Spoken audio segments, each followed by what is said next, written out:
Good evening. Would everyone please rise? We'll be led in prayer by Alderwoman Ella Miles.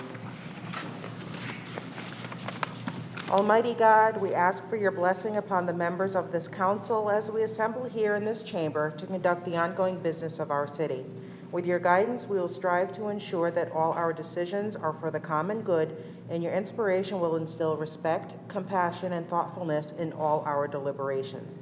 Give us the strength and wisdom to lead by example as the people's representatives, and that peace and harmony will mark all our proceedings and keep us faithful to the trust placed in us by the citizens of your community. Amen. Amen. Alderman Darrell Wilson, please lead us. I pledge allegiance to the flag of the United States of America and to the republic for which it stands, one nation, under God, indivisible, with liberty and justice for all.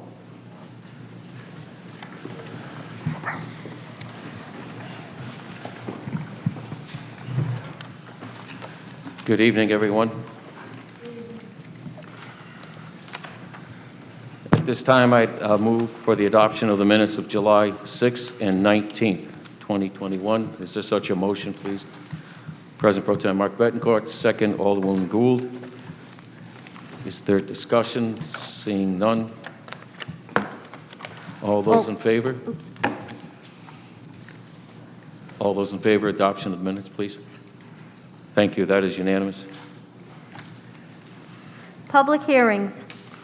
An ordinance amending zoning regulations, Section 2.2, Summary of Uses by District, and zoning regulations, Section 2.5, Planned Commercial District, PC, Principal Use and Activities in a PC Zone of the Norwich Code of Ordinances. Thank you. At this time, I declare this public hearing to be open. And although it's somewhat out of order, we have communications under petition communications that should be part of the public record as well from the Commission on the City Plan.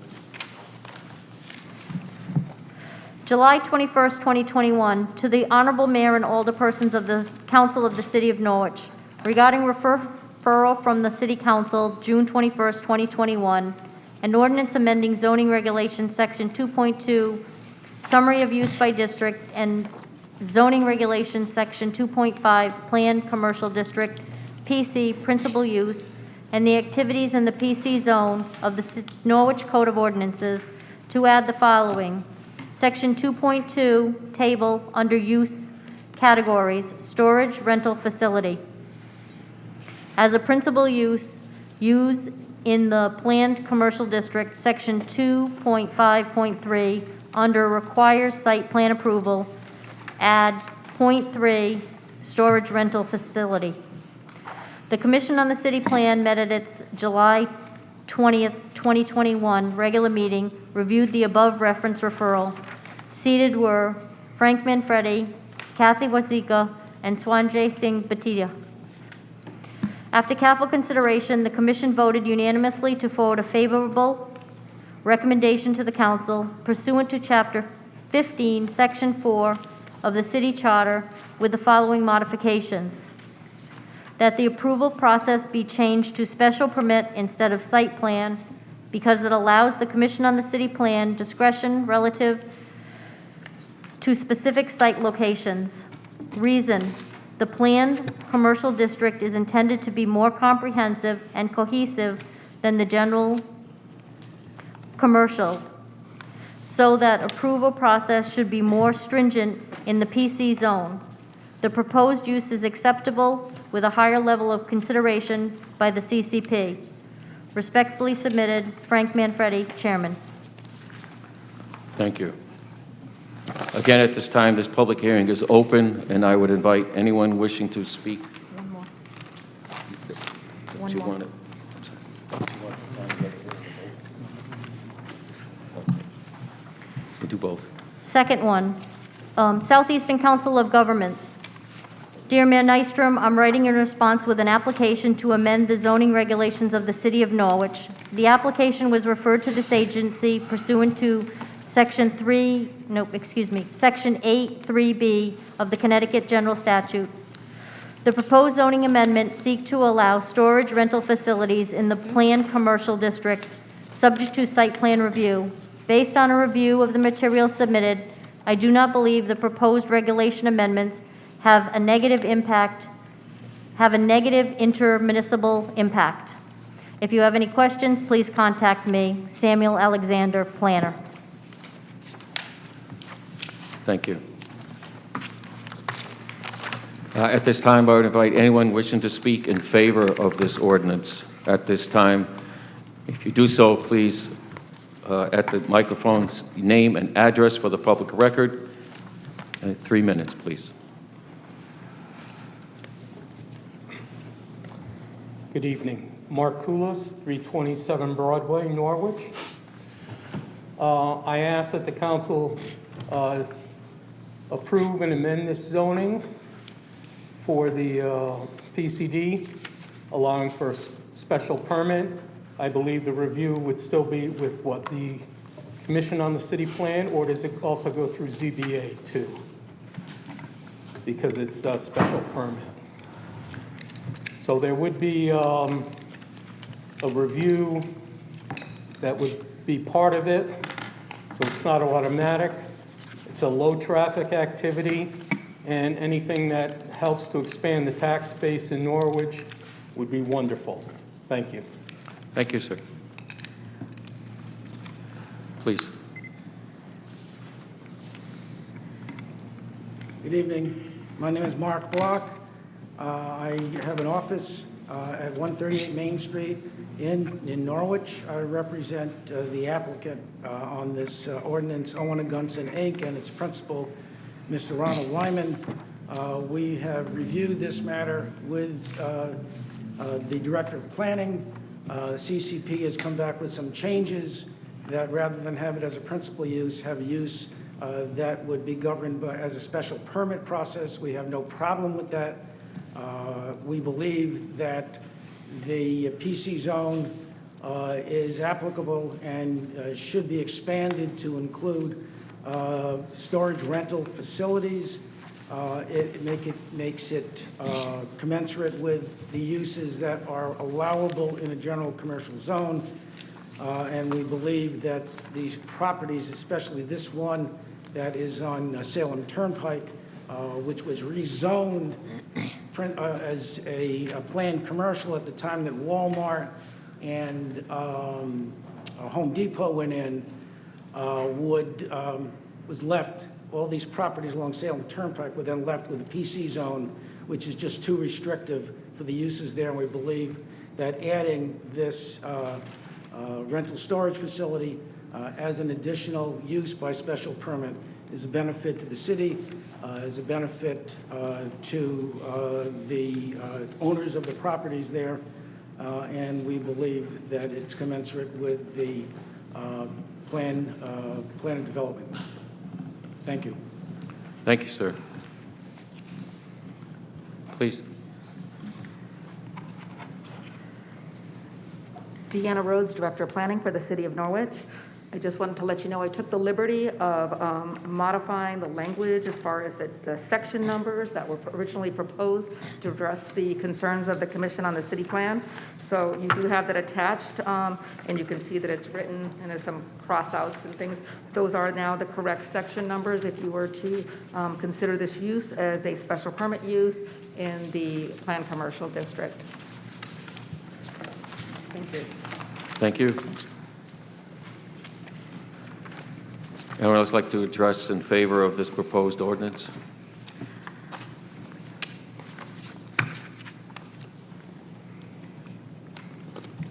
Anyone else like to join us in favor of this ordinance?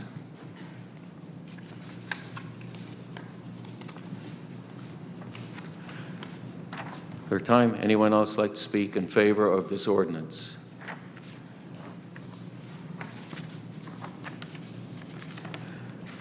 Seeing no one else, is there anyone here to speak in opposition to this ordinance as proposed?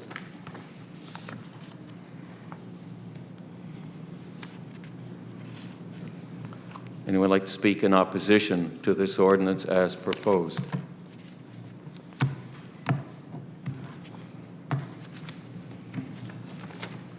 Third time, is there anyone here who would like to speak in opposition to this ordinance as proposed?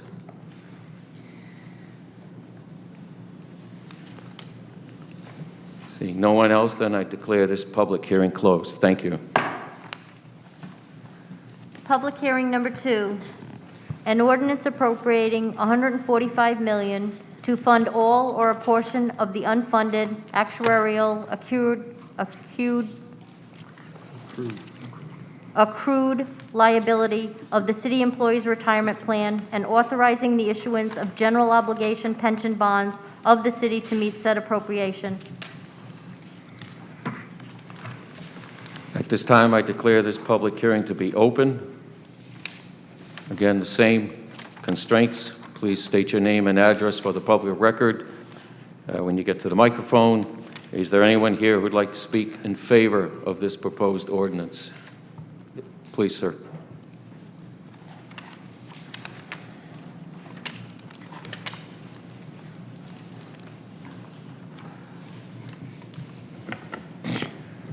Michael Gualtieri, 16 North Wawecas Hill Road, and I am the city treasurer. When I first ran for the treasurer's office in 2015, I made a promise to the taxpayers that I would do my best to help the city and pass along my knowledge of the finance industry. In my career as a banker and treasurer, I have managed interest rate risk for the past 38 years and feel that this is a unique, once-in-a-lifetime opportunity to lower our annual pension costs due to historically low interest rates. Please understand that we are not increasing our debt. We currently owe this amount to our current and past employees, but wish to swap it for a more manageable and less expensive one. This issue could save the taxpayers $43 million over the next 30 years, fund the pension trust 100%, and give the council budget certainty knowing what the pension cost is from year to year. But time is of the essence. The Federal Reserve is currently backstopping or keeping interest rates artificially low due to the pandemic, but inflation is on the rise, which will eventually lead to higher interest rates. I hope you will join me in supporting this issue. Thank you.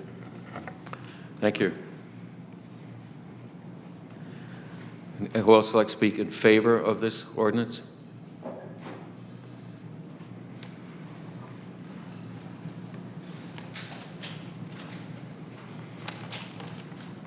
Mark Koulis, 327 Broadway. I urge the council to adopt the $145 million to fund the pension obligation bonds to cover the unfunded actuarial accrued liability of the city retirement fund. Basically, it's similar to someone that has a variable rate mortgage and is refinancing to a fixed rate mortgage with a lower interest rate. Savings will not be immediate, but be spread out over the life of the bonds, with potential savings of $43 million or possibly better over the next 25 years. It's really a no-brainer for the city. Thank you. Thank you, sir.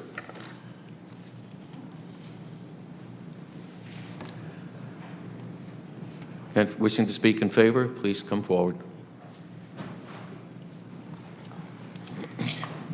Good evening, everyone. This is Swaranjit Singh Khalsa from 56 Briar Hill Road, Norwich, Connecticut. I am here to speak in favor of this bond. I was, lucky that I did get a presentation from city manager as well as our treasurer while they came on our Board of Education meeting. It was very informative, and I'm all for it. Basically, I compare it as consolidating our debt like anybody does for their credit cards, let's say, and then they're paying lower payment. But my only concern was if this issue goes to referendum, how we can create some understanding among general public that this is a good thing about what we are trying to do. So my only thing is we should definitely, all of our duty is to create more understanding about this issue in general public. So when it goes to referendum, people vote yes for it, and it's a good thing. and you should all support it. Thank you. Thank you, sir.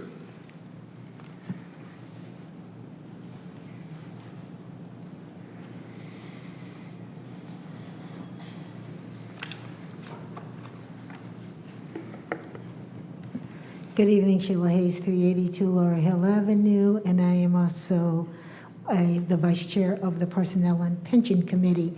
The Personnel and Pension Committee supported the passage in our meeting a couple of weeks ago to support the pension obligation bond to be put on the referendum for the voters in the city of Norwich. I'm not going to repeat what was said. Those key points is why we support it, and why we support this particular ordinance going forward, or referendum for the voters, and that I ask that you will also support this referendum and let the voters decide.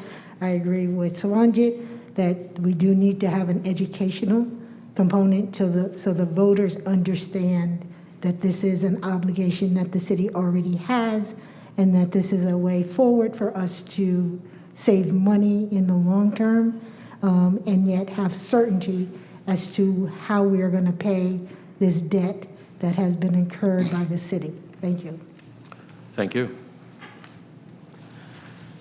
Does anyone else like to speak in favor of this ordinance as proposed?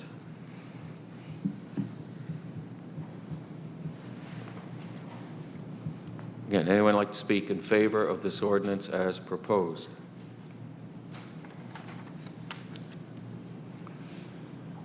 Again, anyone like to speak in favor of this ordinance as proposed?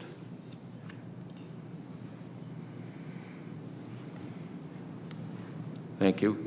Therefore, is there anyone here in opposition to this ordinance as proposed?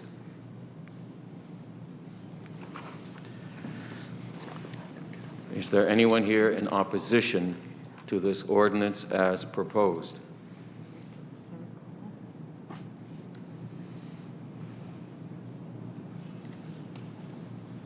Is there anyone here in opposition who would like to speak to the council at this time in the ordinance as proposed?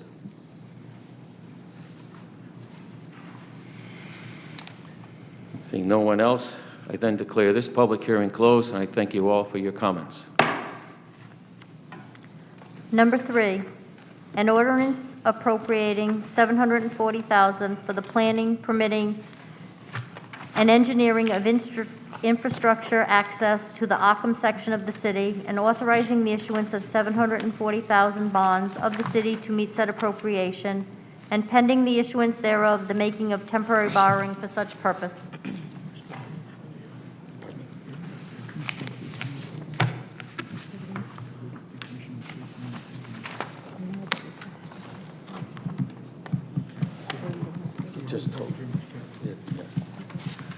I would declare this public hearing to be open at this time, and I would invite anyone who would like to speak in favor of this ordinance. Again, state your name and address for the public record, please.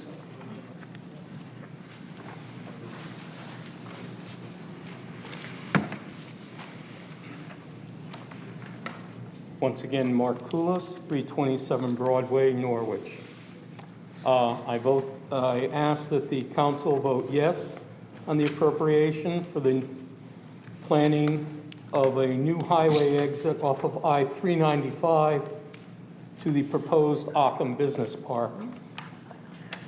I lived in that area for many years, and those roads, Old Canterbury and Canterbury Turnpike, are totally unsuitable for truck traffic.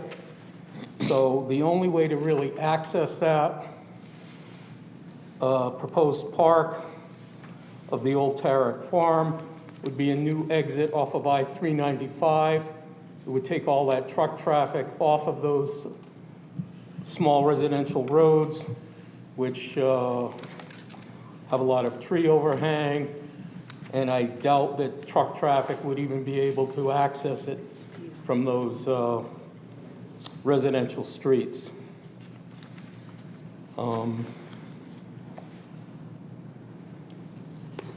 And also, it's important that those vacant properties be consolidated into an industrial park to once again maximize our grand list and lower the taxes for everyone in town.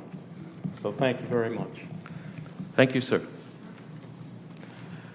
Anyone else like to speak in favor of this ordinance as proposed?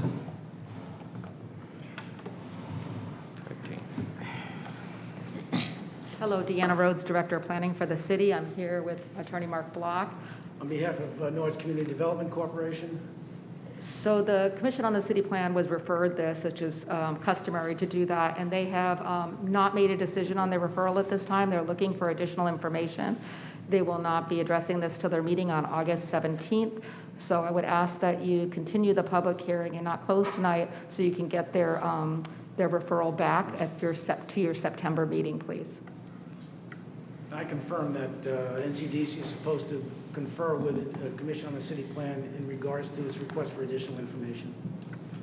Thank you very much.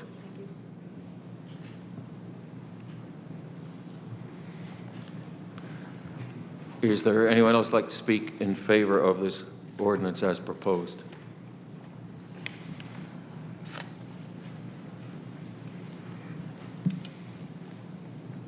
Sheila Hayes, 382 Laurel Hill Avenue. I'm not speaking for or against it.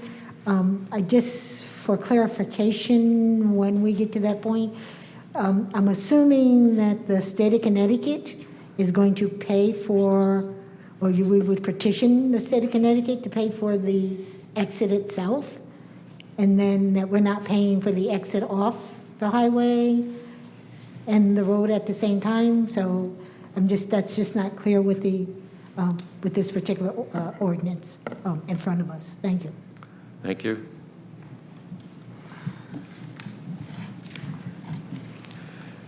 Is there anyone else like to speak in favor of this ordinance as proposed?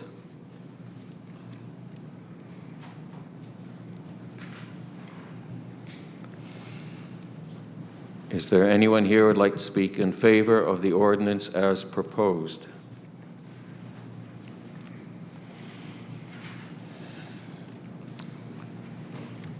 Again, is there anyone here who would like to speak in favor of this ordinance as proposed? If not, is there someone here who would like to speak in opposition to this ordinance as proposed?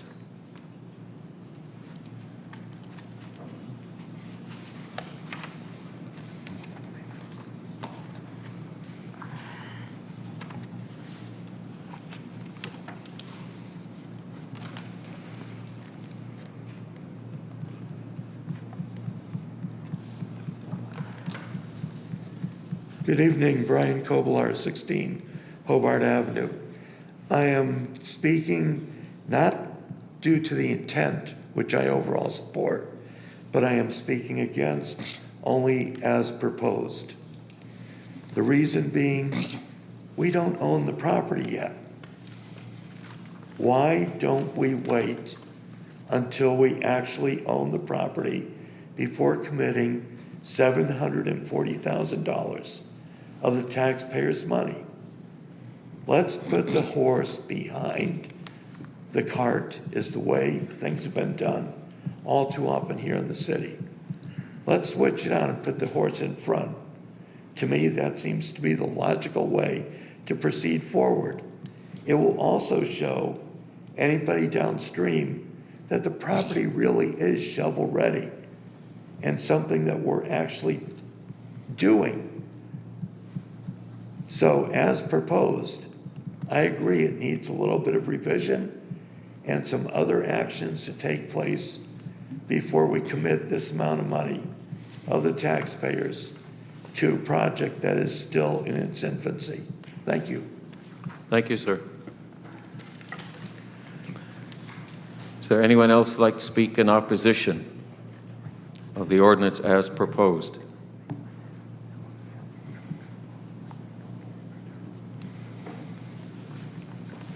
Is there anyone here who'd like to speak in opposition as the ordinance as proposed?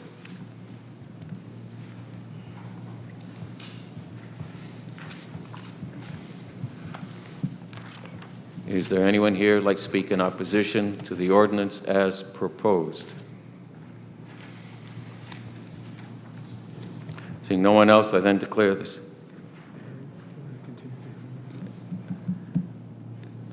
During open council? You want to do it now?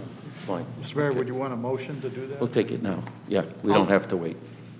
Yeah, please so make the motion, yes. All right, so I would motion that we continue the public hearing until such date as the Commission on the City Plan has an opportunity to vote on the referral. Thank you. I believe the recommendation was this September 7th meeting. Commission will be meeting prior to that. So So then include that until date. September 7th? No, that's fine. Please, and is there a second? Alderman Nash. Is there discussion on the matter to be postponed until such time and keep the public hearing open? Seeing not, could we then have a roll call? Alderman DeLucia? Yes? Alderman Miles? Yes. Alderman Wilson? Yes. Alderwoman Gould? Yes. Alderman Nash? Yes. President Pro Tem Bettencourt? Yes. Mayor Nystrom? Yes. 7-0. Motion passes 7-0 to postpone till September 7th. Thank you. Second reading in action on number 1, an ordinance amending zoning regulation section 2.2, summary of use by district, and zoning regulation section 2.5, plan commercial district, PC, public use and activities in the PC zone of the Norwich City Code of Ordinances. Thank you. At this time, could I entertain a motion to put this to the floor? President Pro Tem Bettencourt, second. Alderwoman Ella Miles. Is there discussion?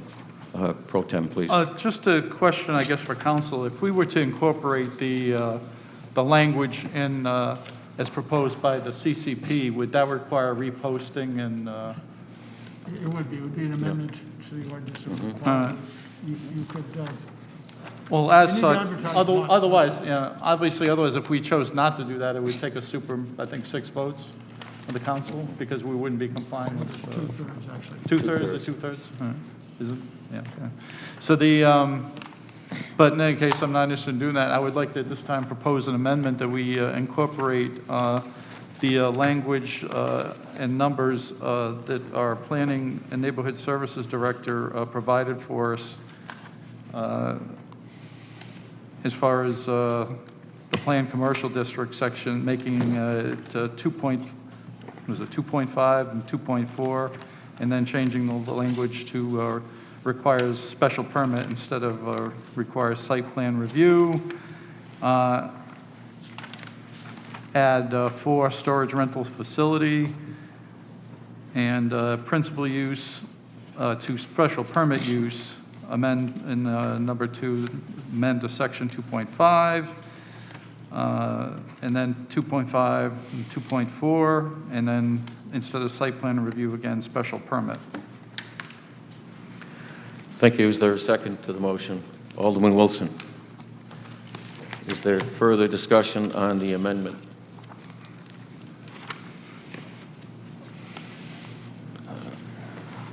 Alderman DeLucia?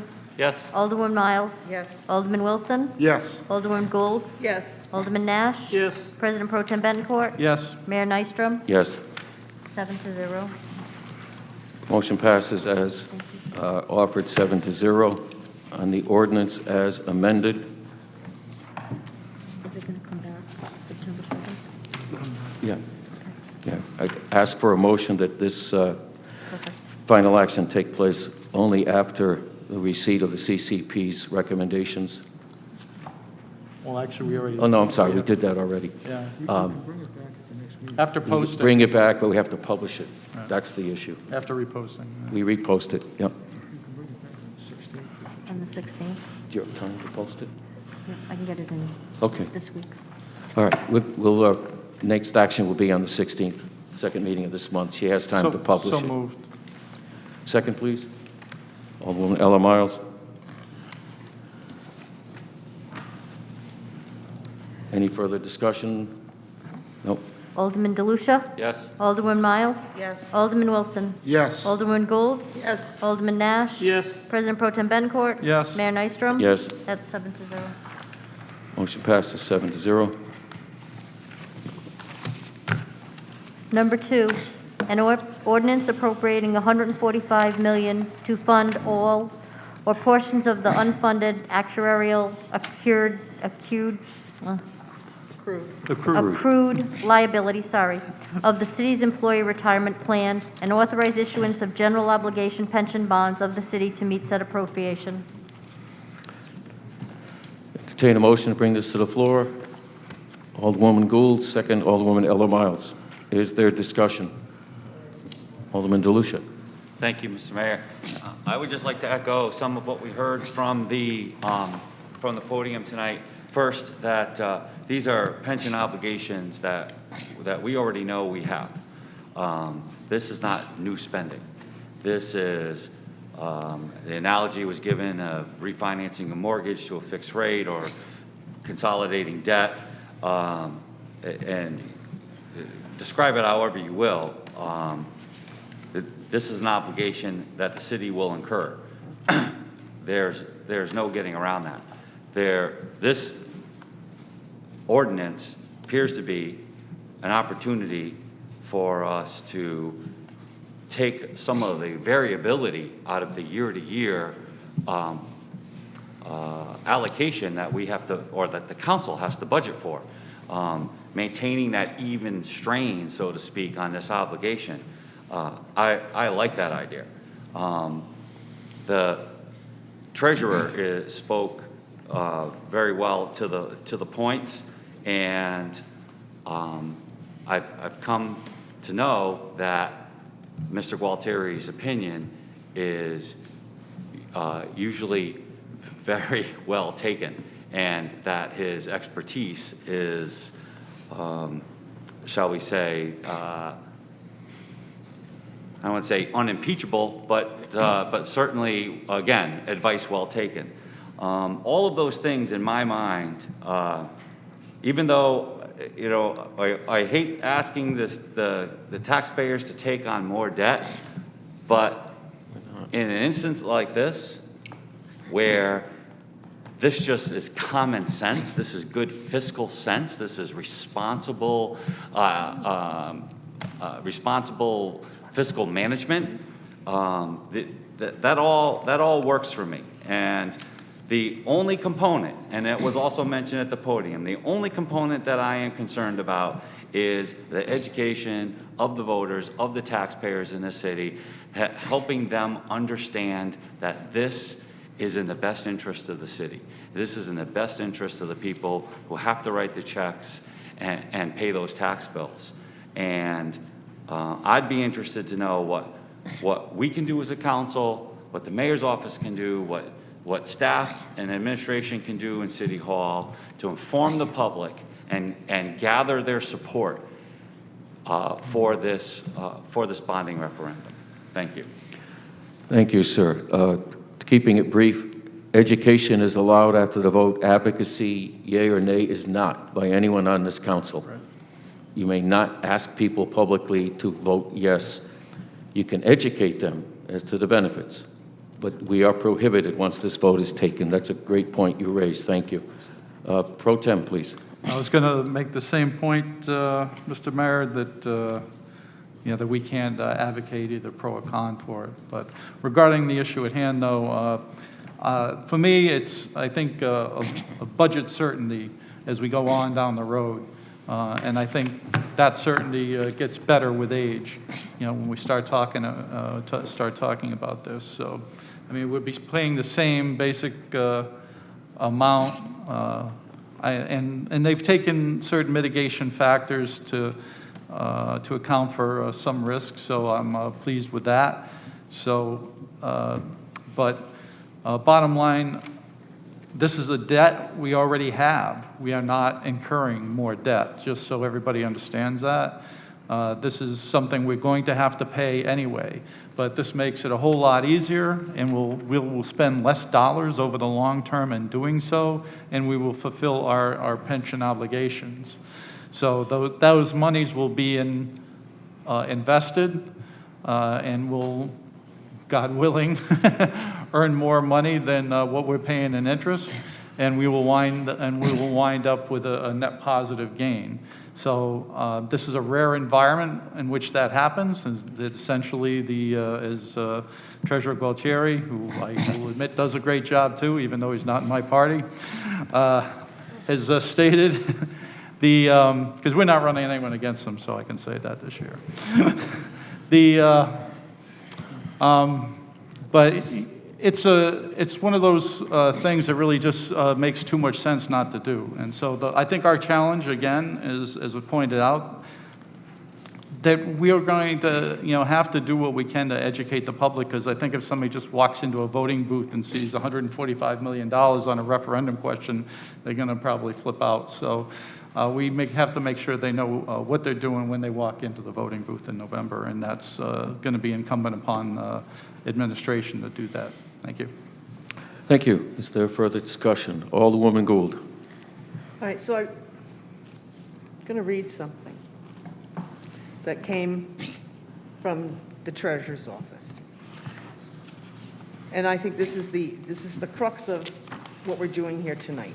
The city has been diligent over the past several years in taking steps to strengthen the pension fund, including ramping up contributions over the past 5 years to meet the full actuarial determined employer contribution and bargaining with the city employers for lower cost retirement benefits. At the same time, the city has taken measures to ensure that the accrued liability is measured responsibly. That being said, the steady increase in the city's annual contributions to the pension trust is a significant and growing burden on the annual budget. Norwich is not alone. These same factors have been at work in many municipal pension plans across the country. Given the size of the unfunded accrued liability, the city's annual contribution to the pension trust is one of the city's most significant cost drivers. The issuance of pension obligation bonds would allow the city to fund its pension obligation at a lower annual cost, resulting in tax relief with the benefit of a fully funded pension plan. The baseline projected total 30-year net present value savings based on previously stated bond rates and investment return assumption is that we would save $43 million. It's a lot of money to save. But I think we also have an obligation to the taxpayers. So I will be voting yes tonight and let the taxpayers decide if this is the fiscal responsibility that is best for the city of Norwich.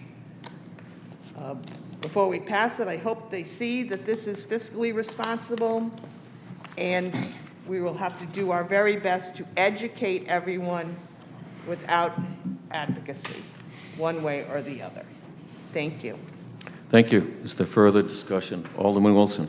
So first, I think the biggest part is with anything that there's a risk that we're taking, and it's whether we weigh a good risk versus a bad risk. And I think looking at where we've been budget-wise over the last clump of years, this is something that we would see as being fiscally responsible. And I think it is only right that it does go to the taxpayers to decide. I think the thing that kind of is being deflected is the conversation of, yes, we can't advocate yes or no once this vote is taken, but what can we do to educate? So, I think we have a responsibility to getting the right information out to residents so that they are informed on what we are doing here. But I think the other part is as we move forward, like with some of the other referendums that we've had, what are we doing to make sure individuals have all the information that comes to them in whatever form and way? So I think the biggest piece here is we've got to be creative in making sure that people get the information so that they make an informed decision come election time. Thank you. Thank you. Alderman Nash. I'll agree that our treasurer is probably one of the best, and I don't care what party he came from. If he was a Democrat, I'd be saying the same thing. The guy saves us a ton of money since the day he walked in the office, and this is a very fiscally sound proposal. But I'm going to play Debbie Downer for a second and just let you know that, yes, I mean, I'm going to support sending it to the voters because I think the voters should make a decision based on the amount of money we're asking for. But we have people who come up and say, we can't keep using the credit card, we can't keep using the credit card. And this is, keep in mind, this is using the credit card, folks, because with this, there's trade-offs. This is a great idea, and it'll save us $43 million in umpteen years, and that's a great thing. But we also have a school facilities coming up that's going to be needing millions and millions of dollars, which is going to be another bond and another question to the public.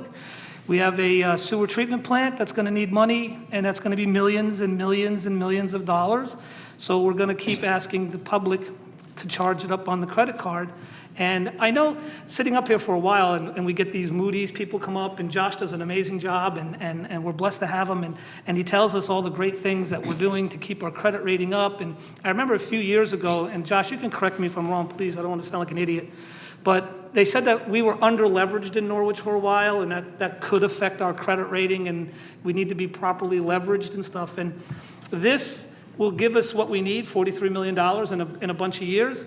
But just keep in mind, coming down the pipe is the school issue, the sewer treatment plant issue, and whatever other issues we haven't foreseen yet that might come down. And I'm afraid that in 10, 15 years, we may be really over-leveraged and our credit rating might be injured. So though I'm going to send it to the voters because this kind of money should be answered by the public who have to pay for this. But at the same time, and I will do what I can to educate them because I think it's a great idea and I'm going to support it. But I'm just saying I think we need to think that, you know, this is $145 million, and what are we going to lose when we take this? What are we not going to be able to pay for 3-4 years from now? So that's all. And I hope that Norwich is in a better location. I hope that we get this business park up and running and we get some revenue coming in, and this is a moot point. But I just wanted to throw that out there. Thank you. Thank you, sir. Alderman Wilson? Could I have, I don't know which one, I'm going to ask the question and then one of them can answer it. I know when you gave the presentation, you talked about this bond does not affect any of the other projects we would have coming down the pike as far as the sewage treatment, school facilities. I believe you gave that explanation during the presentation, but I want to clarify that. Please state your name Sure. for the record, please, and I'm your address. John Staffson from the law firm of Pullman and Cumley. We're bond counsel to the city. What I stated is that the state, and for purposes of debt ratios and debt coverage, there are different categories of bonds. There's sewer bonds, there's education bonds, there's public improvement bonds, and there are a separate category for pension bonds. And the reason I don't think this will affect your ability to borrow for other projects is, as has been stated many times, you already have a pension debt. So this is considered that you're actually replacing what you would otherwise be making for contributions for pensions with debt service. So I think the rating agencies will actually look at this as a positive that you've gone to solve that problem and given you some capacity to actually fund what we traditional public improvement or our school projects. All right, thank you. I just wanted to kind of clarify that because, you know, I think that's important for individuals to know that was a point that was made. It was a question that was asked during the original As folks have made the point tonight, it's going to be important to educate the voters to that you're not actually, while this is debt, you already have the obligation. You're just funding the obligation in a more cost-effective way. Thank you. Thank you. No, Alderman Wilson took care of what I was going to do. Thank you. Not a problem. Thank you. Is there further discussion? My short 2 cents. Mike, could you please approach? I have a couple of questions for you, if I may. Mike Gualtieri.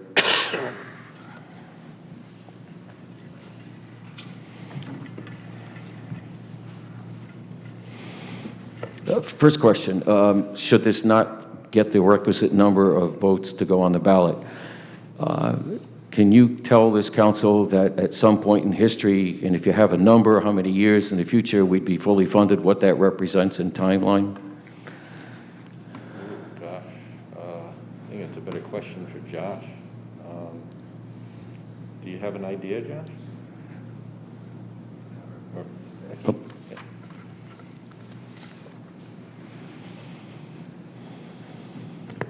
I'm Becky Seelman from Yeah. Milliman. I'm the actuary for the pension board.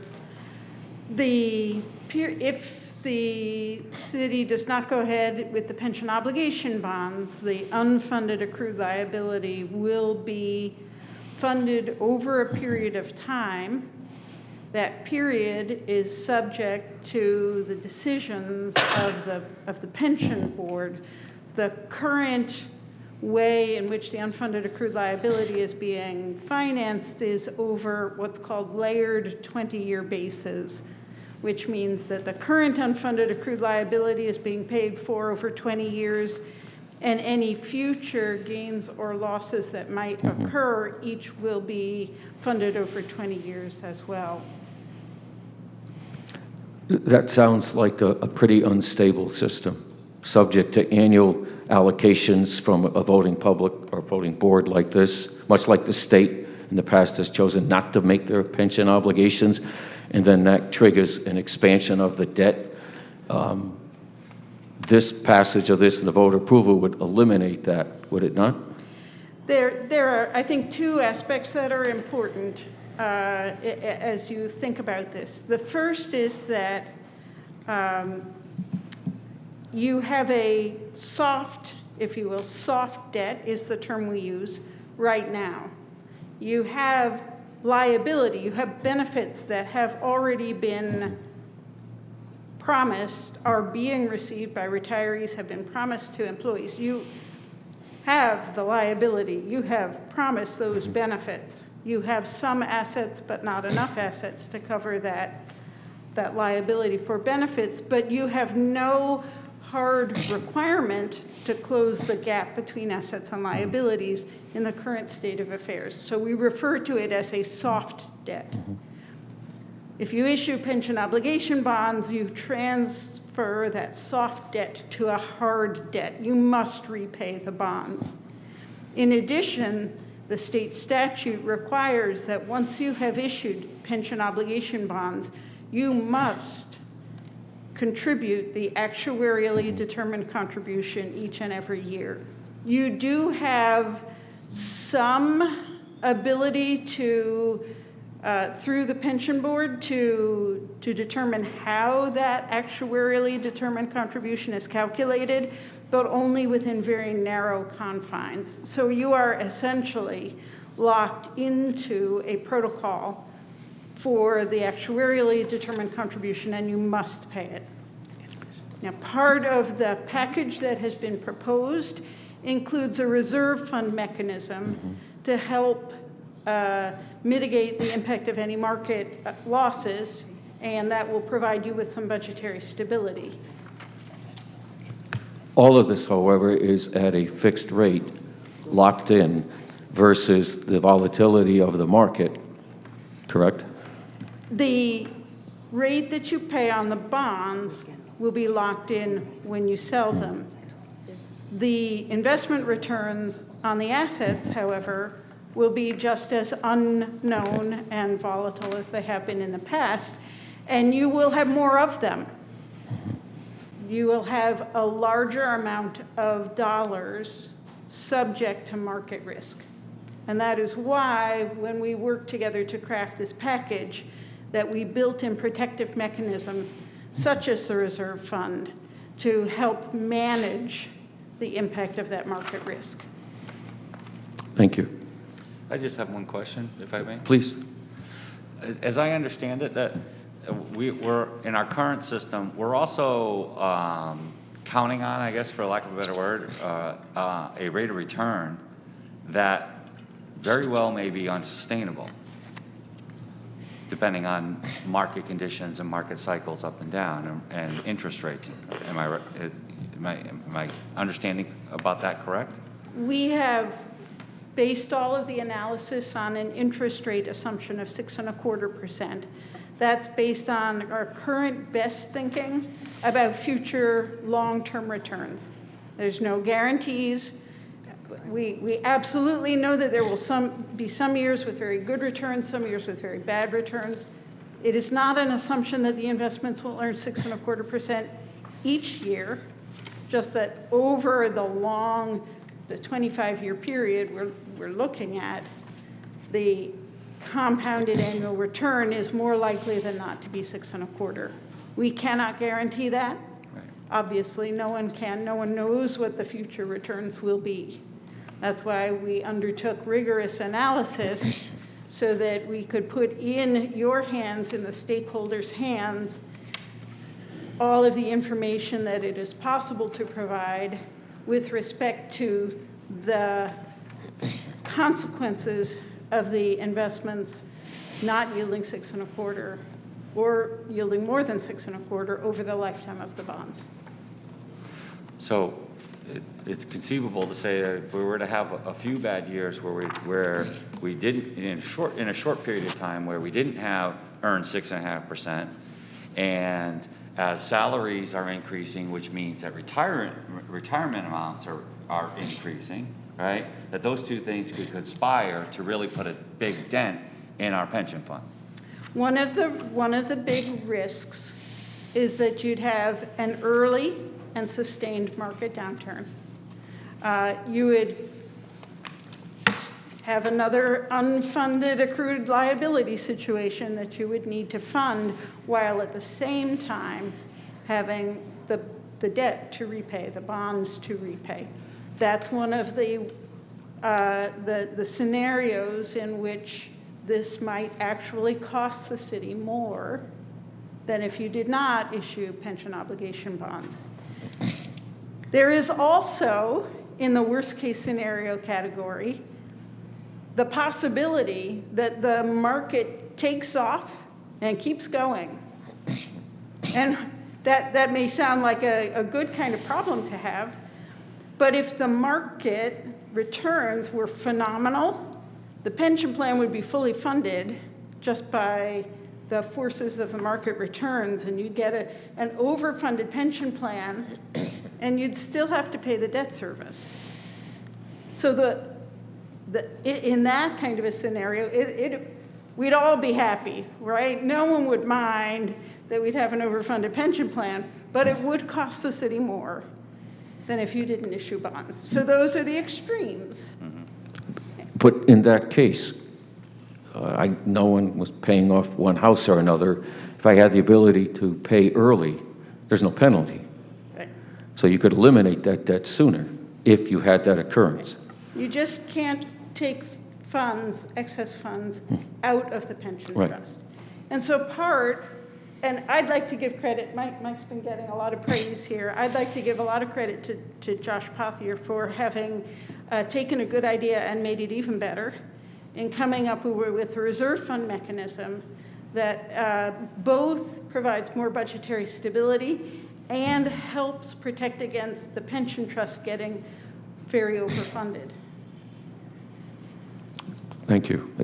Yeah, thank you. Okay. Thank you very much. Thank you. Thank you, Mike.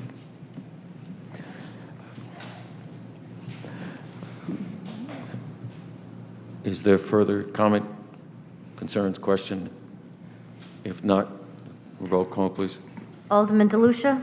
Yes. Alderwoman Miles? Yes. Alderman Wilson? Yes. Alderwoman Gould? Yes. Alderman Nash? Yes. President Pro Tem Bettencourt? Yes. Mayor Nystrom? Yes. That's 6-0. I mean, 7 to 0. Motion passes 7-0. It is adopted. Thank you. Petition and communication.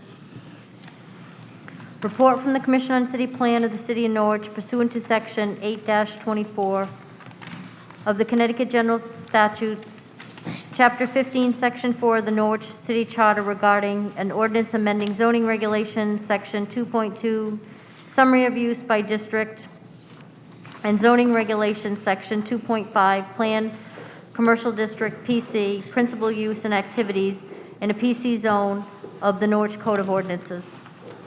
A motion, please, to accept this communication. Alderwoman Gould, second Alderwoman Ella Miles. Seeing no discussion, all those in favor? Unanimous. Motion 7-0. Number 2, report from the Southeastern Council of Governments regarding an ordinance amending zoning regulation, Section 2.2, summary of issue by district, and zoning regulation, Section 2.5, planned commercial district, PC, principal use and activities in a PC zone of the Norwich Code of Ordinances. Motion, please, to accept this communication. Alderwoman Ella Miles, second Alderwoman Gould. Seeing no discussion, all those in favor? It's unanimous, 7-0. Number 3, a memo from Comptroller explaining the proposed 2021 budget transfers and summary of general fund, CCD and TCD, budget to actuarial results. Motion, please, to receive communication. Alderman Wilson, second Alderwoman Gould. Seeing no discussion, all those in favor? Unanimous, vote 7-0. Number 4, letter of resignation from Jason Quarter from the Commission on the City Plan. Motion to receive communication. Alderwoman Ella Miles, second Alderwoman Gould. Seeing no discussion, all those in favor? Unanimous, 7-0. Number 5, letter of resignation of Patrick T. McMahon from the Youth Service Advisory Board. Motion to receive communication. Alderman Nash, second Alderwoman Ella Miles. Alderwoman Gould. I would just like to take this opportunity to thank Pat McMahon for his years of service on the Youth Advisory Council. I'm sorry to see him submit his resignation, but we need to thank him for his service. Thank you. Alderwoman Wilson, please. I just want to echo that same sentiment, thanking Pat for his years of service here on this board. It's vital to the city, and wish him the best in his future endeavors. Thank you. Yes, Alderman DeLucia. I'd just like to say I've known Pat for a very, very long time, and I just wanted to say thank you, Pat. Thank you. Seeing no further discussion at this time, all those in favor of receiving? Thank you. It's unanimous. Measure passes 7-0. Old business resolution, relative to a resolution regarding the fire chief's meetings. This time, I'd ask Alderman DeLucia. Well, we want to put this back on the floor? Is it? With a vote and second, it can be back on the floor, yes? Okay, so move to put it on the floor? I'll second it. Motion by DeLucia, second by Wilson. Is there discussion? Alderman DeLucia. I'd like to make a motion that we postpone action on this until the first meeting in September, which is September the 7th. This did not end up on our public safety agenda for the July meeting. I will make sure that it is on the August public safety agenda, and then we will have a referral, excuse me, we will have a response back to the council. Thank you. Is there a second? Motion postponed. Alderman Wilson seconded. Further discussion on the motion postponed? Seeing none, all those in favor of the motion to postpone? It's unanimous. Vote is 7-0. Old business ordinance, an ordinance amending section 8-74, 8-75, 8-77 of Article 4 of Chapter 8 of the Code of Ordinances pertaining to the Volunteer Firefighters Relief Fund Plan of the City of Norwich. Entertain a motion to bring this forward. Alderwoman Gould, second Alderman Nash. Is there discussion? Alderman DeLucia. I'd like to make a motion to postpone this to our council's first meeting in September, which is September the 7th. Reason being that we are still refining some of the amendments that have been discussed both in and out of these chambers. in order to best serve the volunteers and to look out for the best interests of the taxpayers. Second Thank you. Second by Alderman Wilson. Thank you. Is there discussion? Alderman Gould? I would just like to know who is refining this. I believe this was already passed and sent to us from the Volunteer Firefighters Pension Plan Board. So are they going back and relooking at this? If that's a question to the chair, to the Alderman DeLucia? Yes. Okay, thank you. Well, ultimately, it's this council that decides what the ordinance will provide, and we are still discussing some of the proposed changes and possibly an amendment to one or two of those changes.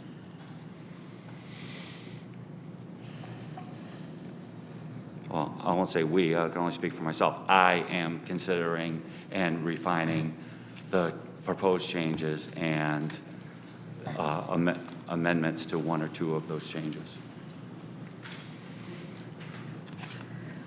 Alderman Gould, you still have the floor. Okay, and then would this be going back to the Volunteer Firefighters Relief Fund Committee for their ratification? Certainly, if it's the will of the council could refer it back to the Relief Fund Board, yes, if the council so desires.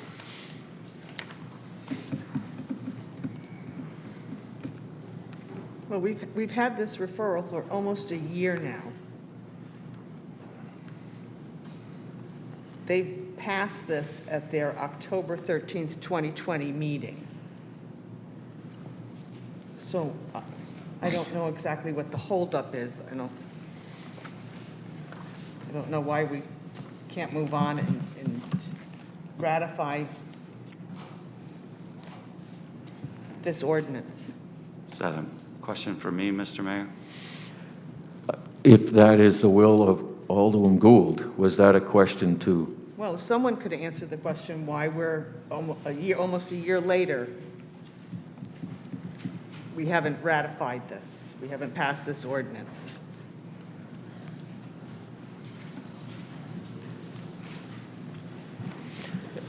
Please, sir.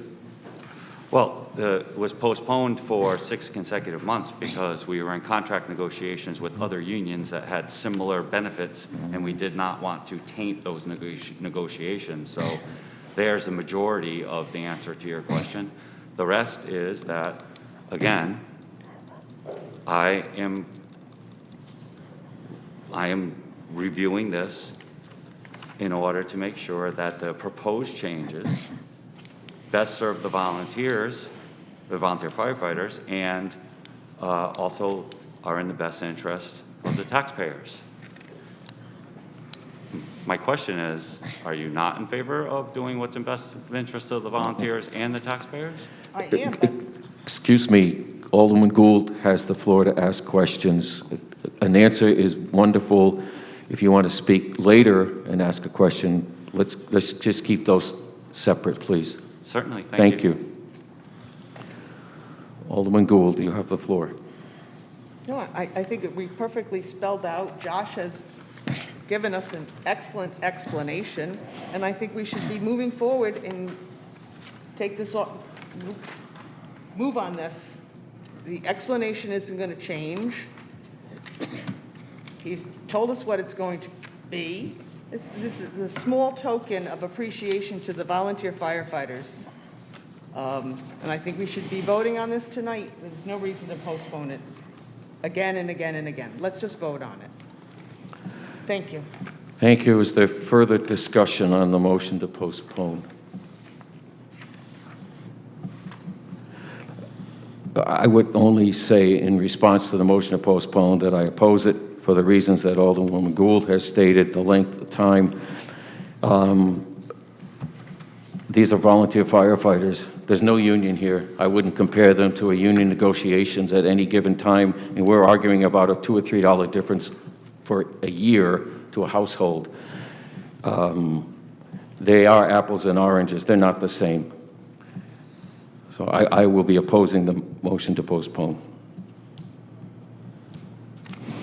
Is there further discussion? If not, all those in favor of the motion to postpone? I'm sorry? Oh, please, I apologize. I thought you were voting. Oh, no, I'm sorry. I just had a question because I think there is something that, there's some language that needs to be either cleaned up or clarified. Like on the last page where it talks about like the death benefits and death after retirement, you know, it says qualified spousal and child benefits, and then it just goes on to talk about a qualified spouse. I think that needs to be clearer.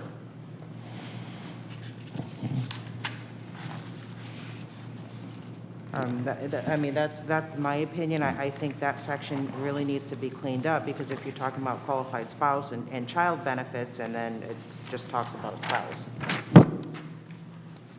Thank you. That concern helps with the discussion. I appreciate you doing that. You still have the floor, if you wish. Okay, thank you. Yeah, Alderman DeLucia. That's one of the issues that I am looking at.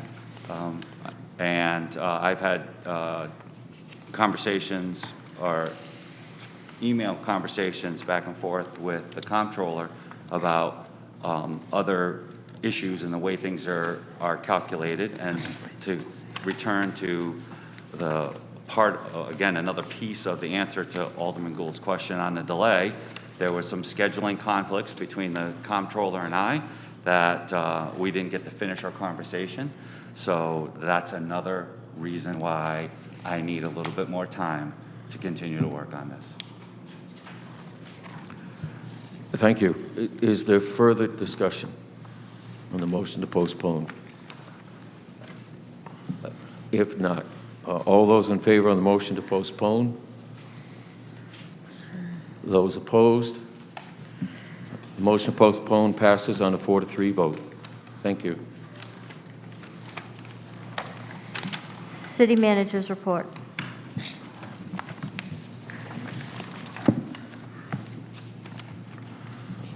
This is the City Manager's report for August 2nd, 2021. As a result of the higher than average COVID-19 cases in New London County and the CDC recommendations to a local health department, I have required that everyone wear a mask or face covering in all city buildings, regardless of their vaccination status, until further notice. Notices have been placed at the entrances of the buildings, on our website, and Facebook. Meetings intended included state representatives and legislators, Southeastern Council of Governments, NPU City Coordination Meeting, Storm Elsa preparation, public safety, fire chiefs, and NCDC.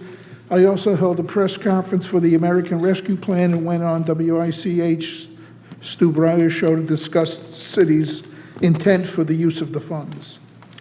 Work on the Franklin Square roundabout has begun and should be completed by the end of September. The work will improve traffic flow and enhance the streetscape. Public Works has awarded the contract for Dunham Street for $1.44 million, with construction expected to start in August. Nearly 6.5 miles of roads were chipped, sealed in July, including Wakanis Hill Road, Rogers Road, Mohegan Park Road, Wilderness Road, and John Everett Road and Montville Road. The city's paving contractor Charles Pasteryak Jr. Inc. completed Bayberry Hill, Lauren O'Dell Drive, Phil Lane Drive, and Cottonwood Road in the second half of June. The city took title to the abandoned former YMCA property on July 12th. The city has renewed its efforts to secure the property, and environmental studies have started. so that the property can be developed. The tax auction that was held in early July enabled the city to collect back taxes on 17 properties in the amount of $491,817 at auction and $267,129 prior to the auction, for a total of $758,946. Tax payments have been steady and will be reflected in my next report. The city clerk has received an historic document preservation grant for $7,500, which will allow the office to scan records from 1938 and prior years. Griffith Health held a COVID-19 vaccination clinic at City Hall on July 1st, 2nd, 6th, 28th, and 30th. They will also be offering free vaccines at Spalding Pond in July and August. Thank you to all those that have offered to purchase the bronze plaque that turned up at a local scrapyard that honored Tater the Gator, the original team mascot for the Norwich Navigators. My assistant, Jackie Barbarossa, called Claire Brissett from the Day to do the story about the memorabilia to hopefully reunite the plaque with Tater very soon. National Night Out will be held at Brown Park on Tuesday, August 3rd for the 38th year. It is a great way for families to interact with our police department and local community organizations.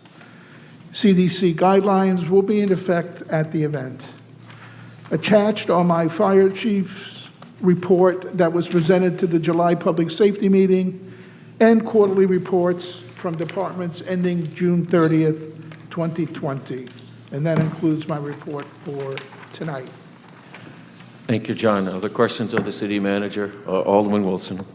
Good evening. So the first thing I do want to bring up is, of course, we all see we're wearing masks again in City Hall.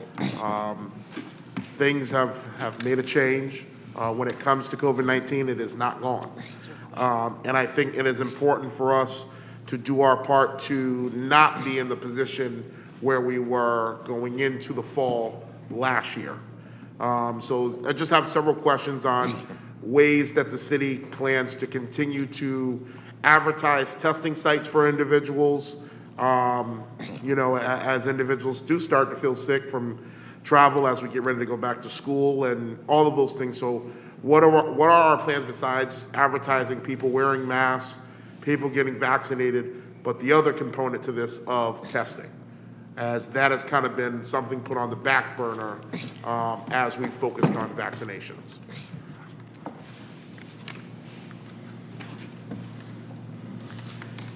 Is that a question? Yes.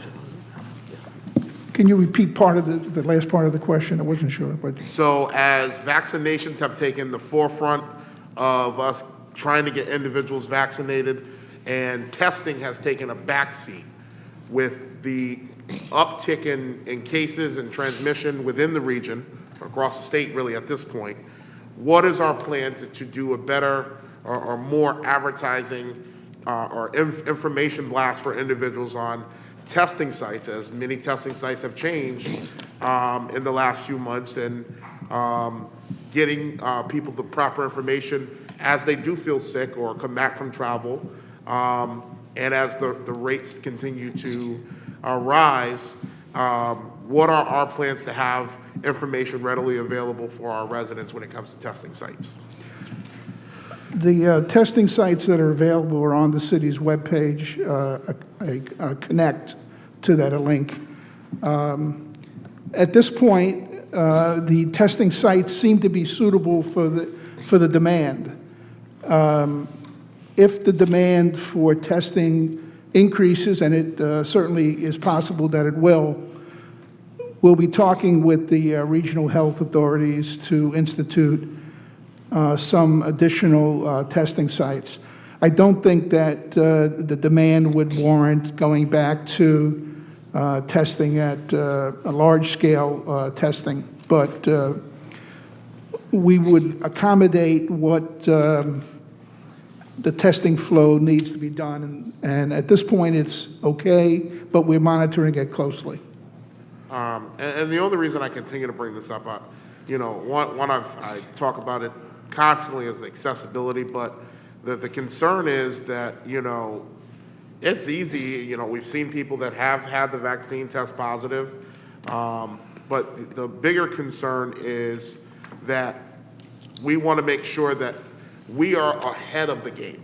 I don't want to see us take a backseat approach to this pandemic because it has shown its colors in different forms multiple times. But my thing is knowing we are going back to school in a few weeks, knowing that events are still happening at a large scale, I want us to know that we're putting our residents' health, the region's health in perspective, and that we're ready for whatever punch this pandemic continues to throw at us. I think last time, we really don't know what can happen. And we do have some major events and gatherings still going on. And all it takes is one of those to go south, and I want us to just be prepared as a city. So thank you. Thank you. Alderman Nash. I just want to make a comment to the city manager, and I want to commend the city and the police department, fire department, all the other agencies that are involved in National Night Out. I ask you all to attend that event. If you have children, bring them down. It's something that's close. I ran and organized that event for 9 years in a row back in the day, and it's really exciting to see something that I was part of continue to go. So please come down to the event, enjoy the event. It's successful because you attend it. And again, John, I want to thank you for continue that with the PD and the other agencies involved. So please come out to that tomorrow night and enjoy that evening. It's going to be awesome. So thank you. Thank you. Alderman DeLucia. Thank you. Mr. Salamone, how did the bronze plaque end up at the local scrapyard? That's a mystery. I'm sorry? It's a mystery. I don't know how it ended up at the scrapyard. So was it stolen from the ballpark? Not that I'm aware of.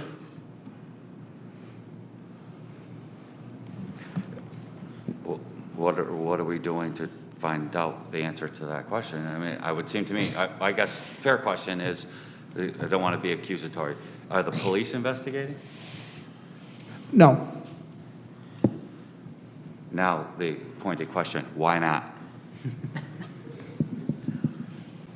Because the plaque has sentimental value, but it doesn't really have a lot of value. It doesn't have precious metal, and it's not brass, things like that. So we felt that bringing it to the forefront was the most appropriate way. I'm not sure how it got there. I'm not even sure that it. There are people that are interested in purchasing it, but I'm not sure that we would do that. Okay, so I'm a pessimist and a skeptic and a former police officer, as you all know.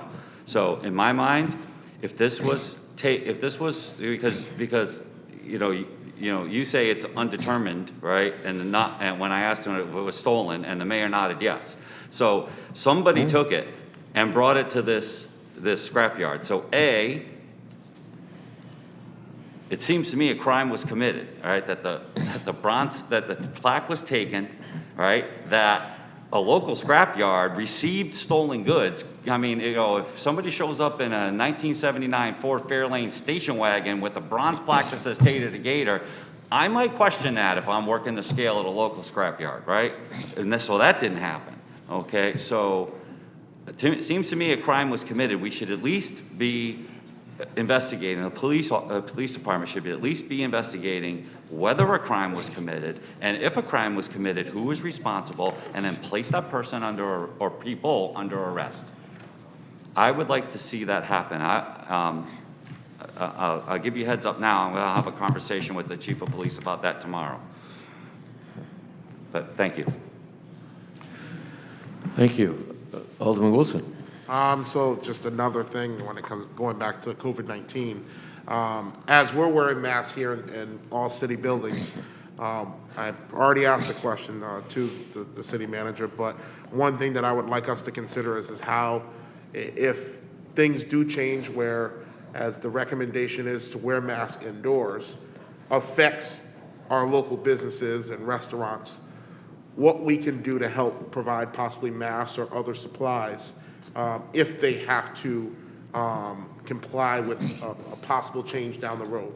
I would love for us to see what ways we can continue to help our businesses that are still struggling to pedal their way through this pandemic.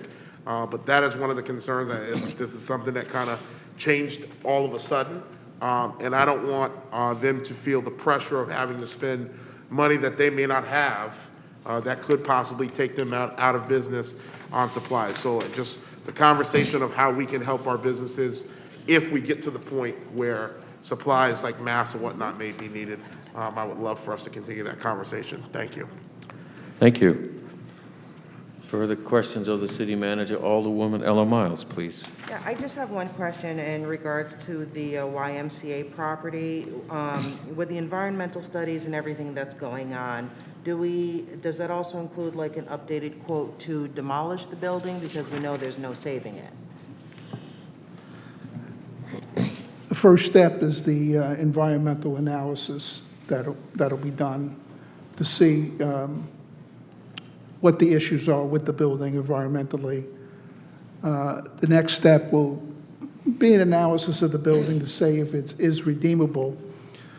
A third step would be to go out initially with the building intact and as an RFP for proposals to redeem the building.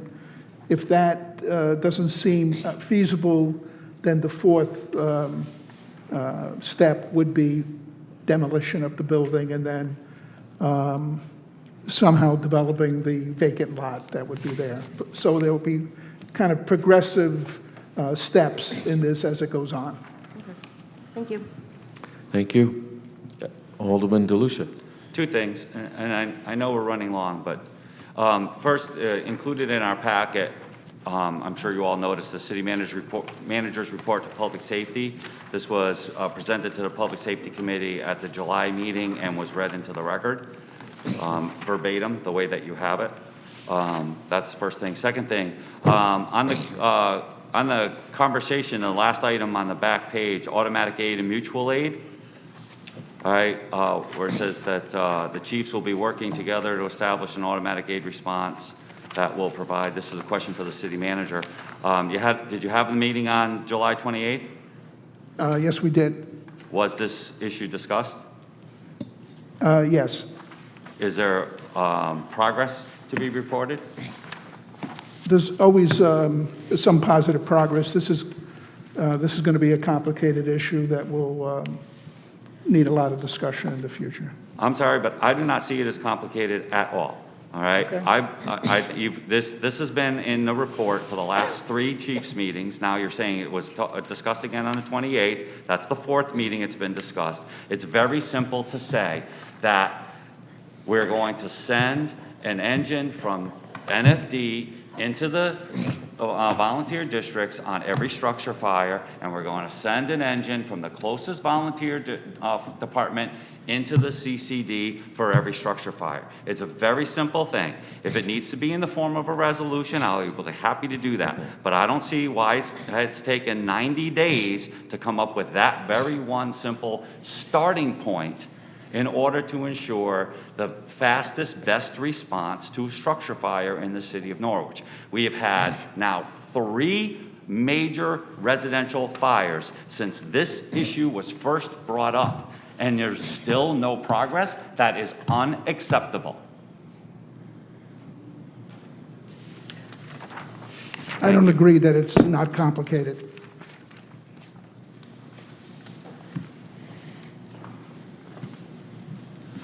That's all I have. Thank you, Mr. Mayor. Thank you. Is there further discussion at this time? Seeing none. Thank you. Citizen comment on resolutions. At this time, I declare citizen comment on the resolutions on the agenda to be open And the first person who signed up is Swaranjit Singh.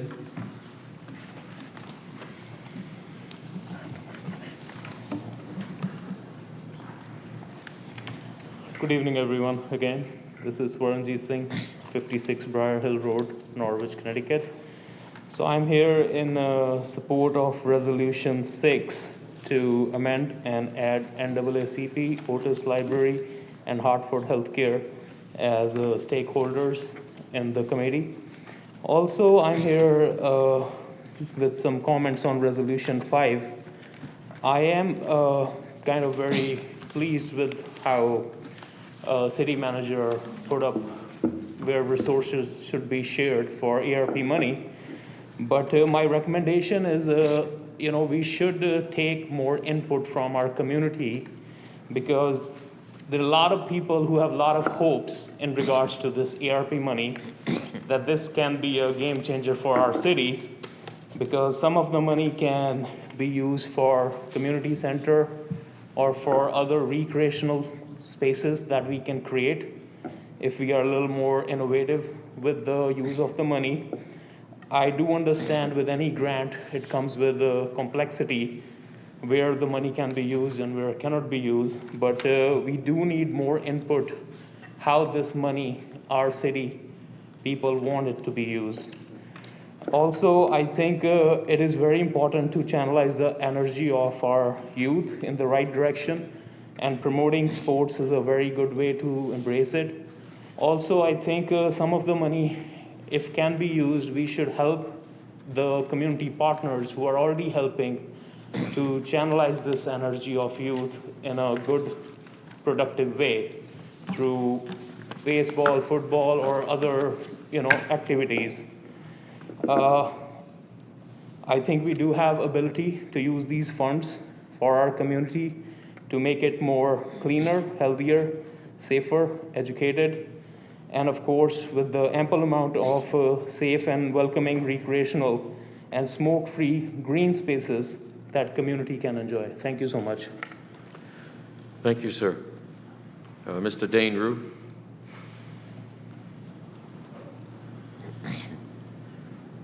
Good evening, Dane Rue, 67 East Town Street, Norwich. Speaking in favor of resolution number 5, the American Rescue Plan disbursements. As someone who didn't know anything about Norwich 10 years ago, and having had the honor and privilege of living and working in this wonderful city for several years now, I'm very pleased to see so many of the disbursements of the American Rescue Plan go towards projects that are entirely worthy and deserving of these funds. This is a truly unique opportunity, and it really pleases me to see that so many important realms in the city will be directly affected by these resources. So it quite pleases me to see that, and it will result in my opinion, great effects on this community that are worthy of recognition on the highest levels. So as somebody who recently just purchased their first home in this city, our dream house to be exact, and someone who will be, again, living and working here for many more years to come, I couldn't be more excited to see these projects come to fruition. Thank you. Thank you, sir. Ms. Sheila Hayes, please.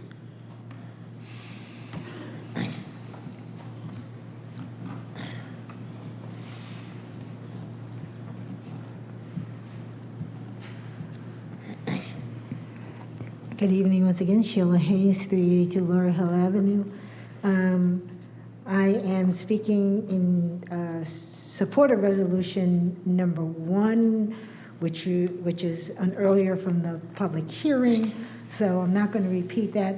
The only thing is that I will state, because of by serving on the Personnel and Pension Board, is that the amount of money that was not paid from the unfunded balance is not something that was done in recent years. That money goes back to when the fund first started, and the city was not paying their portion into the fund, which is how we got to where we are today. So we have been, the council has been, and I, on behalf of the Personnel and Pension Board, thank the council that you have been meeting the obligations, even when it's painful, to put the money forward. So I do want to just make it clear that this is not something that we have been or you have been ignoring in recent years. This really goes back years that we've inherited, and the treasurer and the city controller and the pension and personnel board are trying to address in the best way that we can to minimize the impact on the taxpayers. I don't have a problem with resolution number 2. We've visited, as it says, it's the 5th year that this has come forward, and you know that agreement has been beneficial for the city and Bank of America. I will go to resolution number 5, and this is one of those resolutions I'm going to ask you to consider postponing. Because I do know that there were people who showed up here earlier tonight, and there are some people who couldn't attend tonight because unfortunately, and I'm not trying to criticize or throw anybody under the bus, but the agenda did not come out until noontime on Friday. And so there are people that still did not know exactly what was going to be proposed in the resolution. So there was the city manager made a presentation. Many people in the community thought that there was going to be an opportunity for there to be an independent presentation to residents to come in and be able to make recommendations as to what areas are important to them. You heard at July 19th the whole issue of the community center, the whole issue of addressing parks and rec, those kind of issues. So I just ask that, I think in fairness to the taxpayers, this money belongs to us, that they be allowed to have more input. Thank you. Thank you. Anyone else like to speak on citizen comment on resolutions this evening? That does, please. Yes.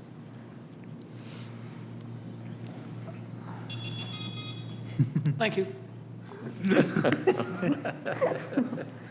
Good evening. My name is Regan Miner, and I reside at 67 East Town Street. I am here to express my support for resolution number 5. I am appreciative of the time the city manager has spent in allocating the disbursements of the American Rescue Plan to such worthy projects and initiatives. As a lifelong Norwich resident, I am very pleased to see that the city of Norwich is investing in developing the Uncas Leap Heritage Area, the Vanilla Box program, and in arts and culture.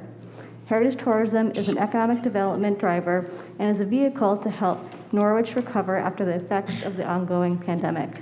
I am excited to see all of these projects come to fruition. Thank you. Thank you.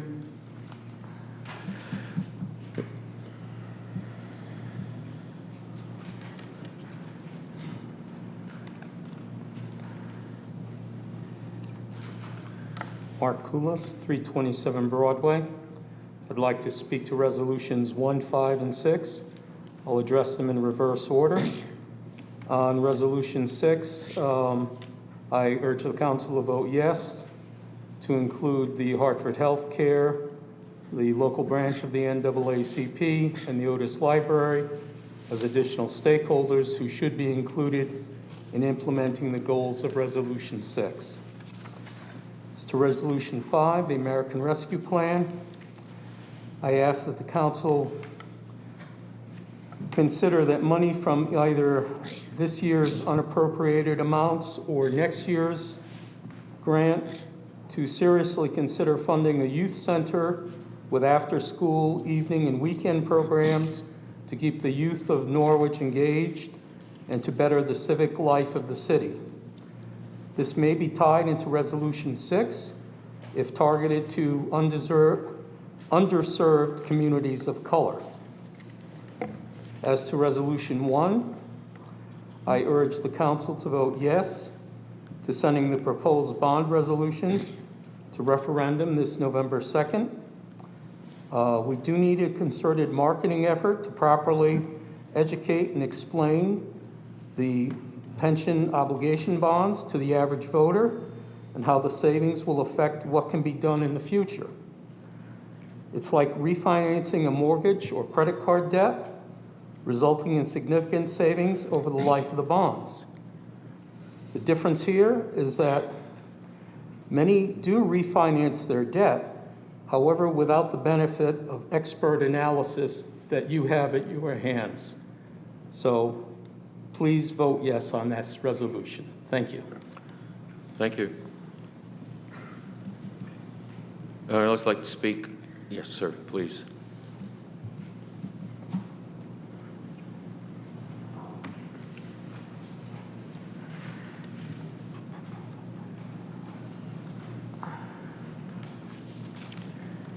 Good evening again, Brian Kovalars, 16 Hobart Avenue. While I support the intent behind some of the suggested distributions in resolution number 5, I feel passing this resolution at this time as is premature. How quickly we forget.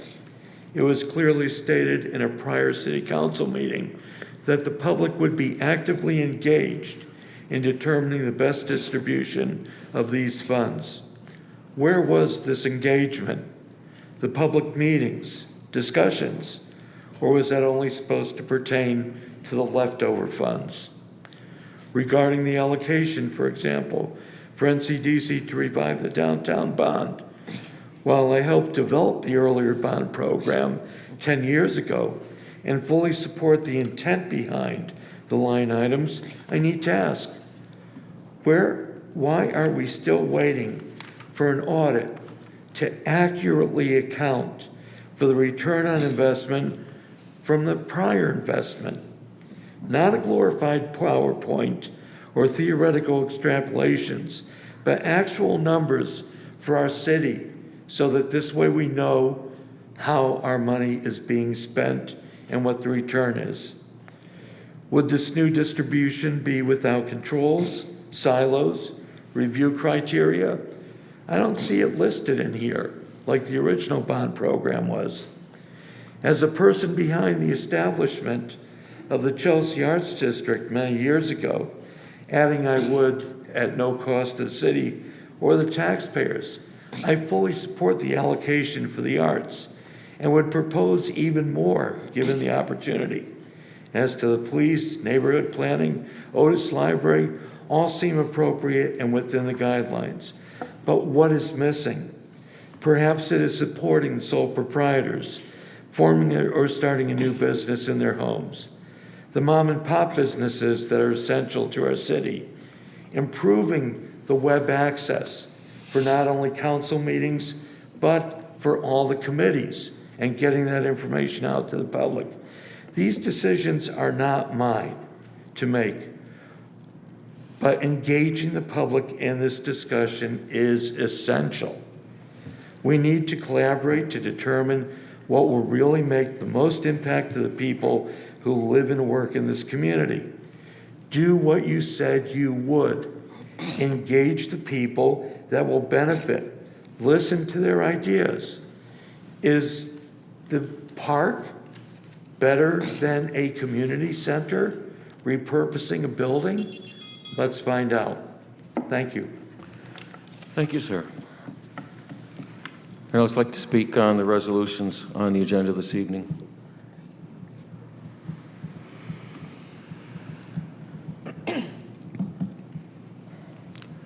Anyone else like to speak on the resolutions on the agenda 1 through 6?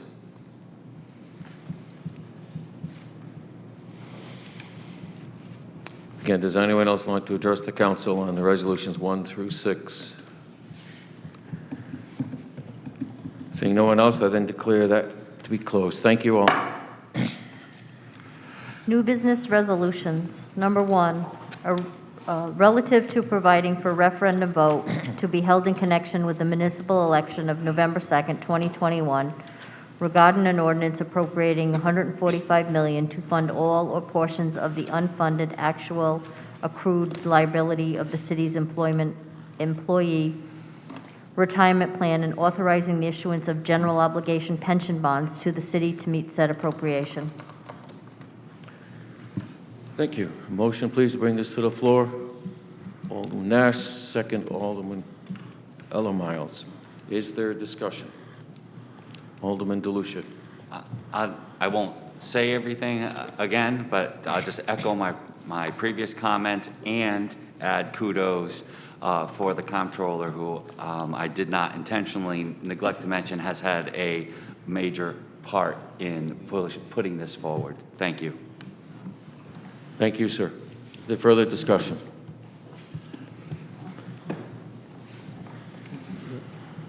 Seeing none? Roll call, please.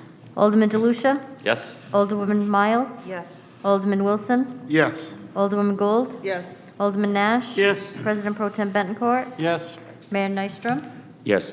7-0. Motion passes 7-0. Thank you.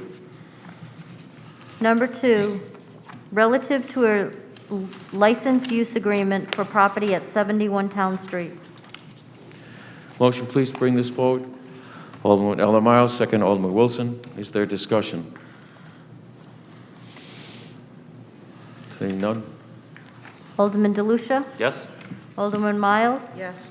Alderman Wilson? Yes. Alderwoman Gould? Yes. Alderman Nash? Yes. President Pro Tem Bettencourt? Yes. Mayor Nystrom? Yes. 7-0. Motion passes 7-0. Number 3, relative to authorizing city manager to convey a parcel of land on North Thames Street. Motion, please, bring this forward. Alderman Nash, second Alderwoman Gould. Is there discussion? Please. Okay. September 7th. The public hearing recommended would be September 7th, so I'd ask that for an amendment, please, to fill in the blank. I would make the motion to add September 7th to sub 1 in the... Thank you, President Pro Tem. Second, Alderman Nash. Is there discussion? All those in favor of the 9th, 7 being the date of the public hearing? That's unanimous. On the resolution as amended, any further discussion? Alderman DeLucia? Yes? Alderman Miles? Yes. Alderman Wilson? Yes. Alderwoman Gould? Yes. Alderman Nash? Yes. President Pro Tem Bettencourt? Yes. Mayor Nystrom? Yes. That's 7-0. Motion passes 7-0. Thank you. Number 4, relative to transfer funds among various departments to close out fiscal year 2020-2021. Motion, please, bring this to the floor. Alderman Nash, second Alderwoman Gould. Is there discussion? None? Alderman Please. DeLucia, oops, sorry. Alderman DeLucia? Yes? Alderman Miles? Yes. Alderman Wilson? Yes. Alderman Gould? Yes. Alderman Nash? Yes. President Pro Tem Bettencourt? Yes. Mayor Nystrom? Yes. That's 7-0. Motion passes 7-0. Number 5, relative to the American Rescue Plan disbursements. Motion, please, to bring this to the floor. Alderwoman Gould, second Alderwoman Ella Miles. Is there discussion? Alderman Wilson? Good evening. So I have several things. I've been looking at this overall resolution. I would like to make several amendments first. To item 3 under Norwich Human Services, I would like to amend the amount of $350,000 to the recreational department to $480,000, with that addition of $130,000 being earmarked towards the Jenkins Park upgrades and renovations. Second. Second by Pro Tem Bettencourt. Is there further discussion? Alderman DeLucia. Yes, so I'll ask the question through the chair. Are there additional amendments? Yes. Can we deal with all the amendments at once?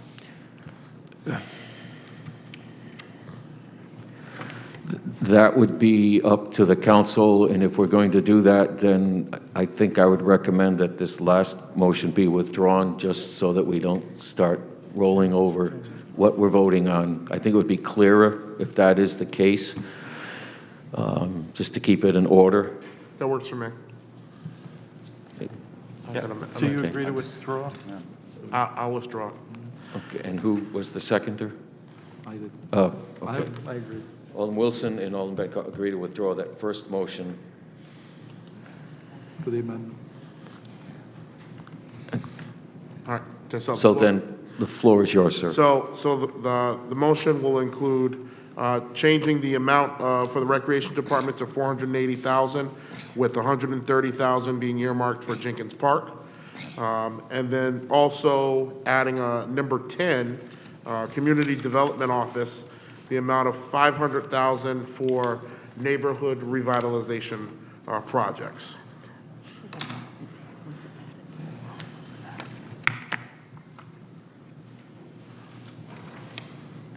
And that would, of course, the total appropriation would change to $9,769,000. Is there a second? Alderman DeLucia seconds. Is there discussion? Alderwoman Gould? I just wanted to ask the city manager, neighborhood revitalization projects, it's sort of loosely defined. Does that meet the criteria for the American Rescue Plan fund allocations? Or do we need to redefine or more clearly define what a neighborhood revitalization plan is so that we are spending the money appropriately and don't have to find out later on that we have to pay this money back? Before we spend any money, we'll have to define them a little closer. I think for the sake of this resolution, the language is sufficient.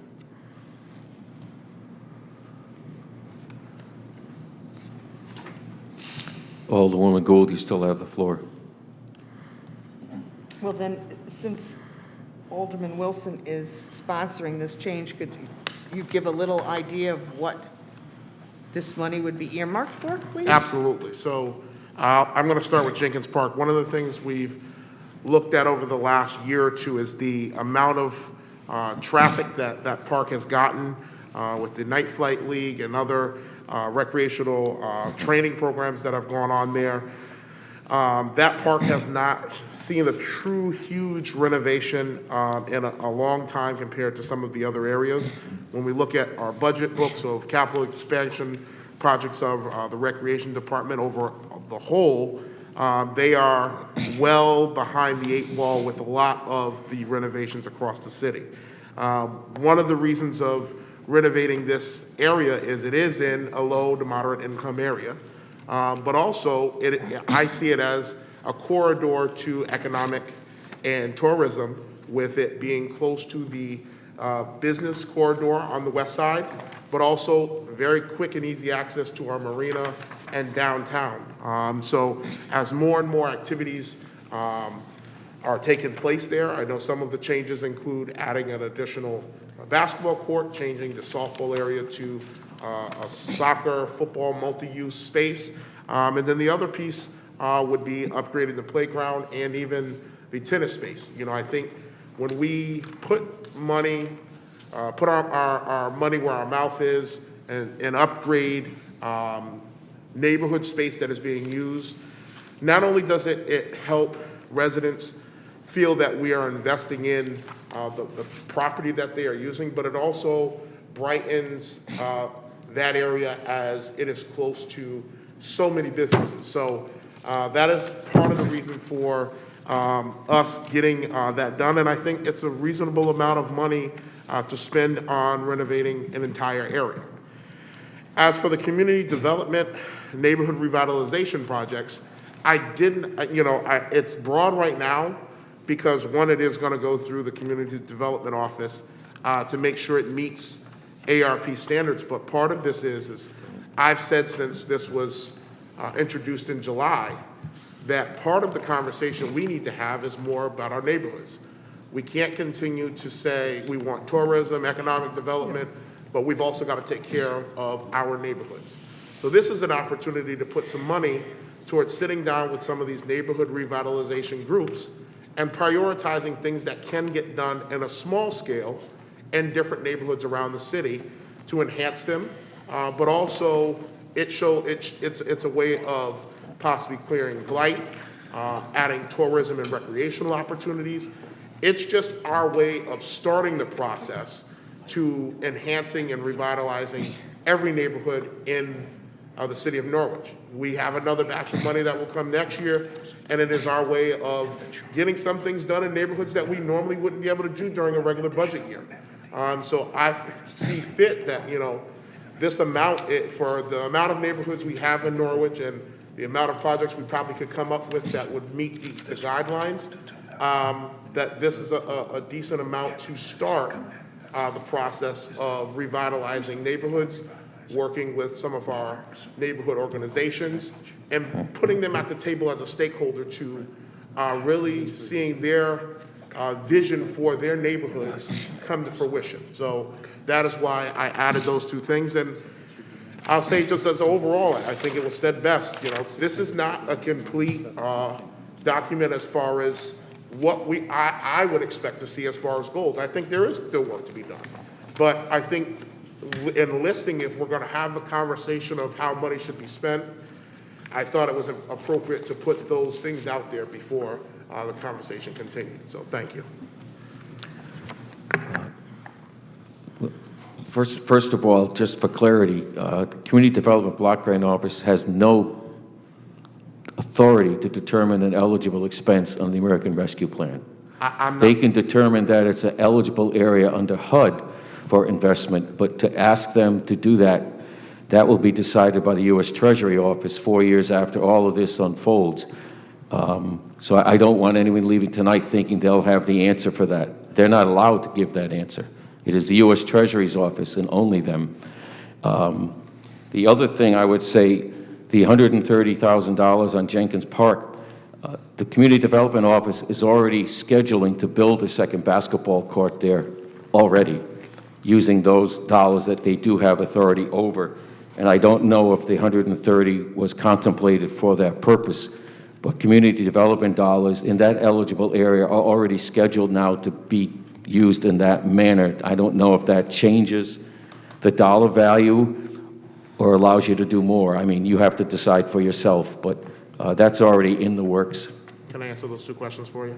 It really wasn't a question. It was just my knowledge of what I can share, that's all.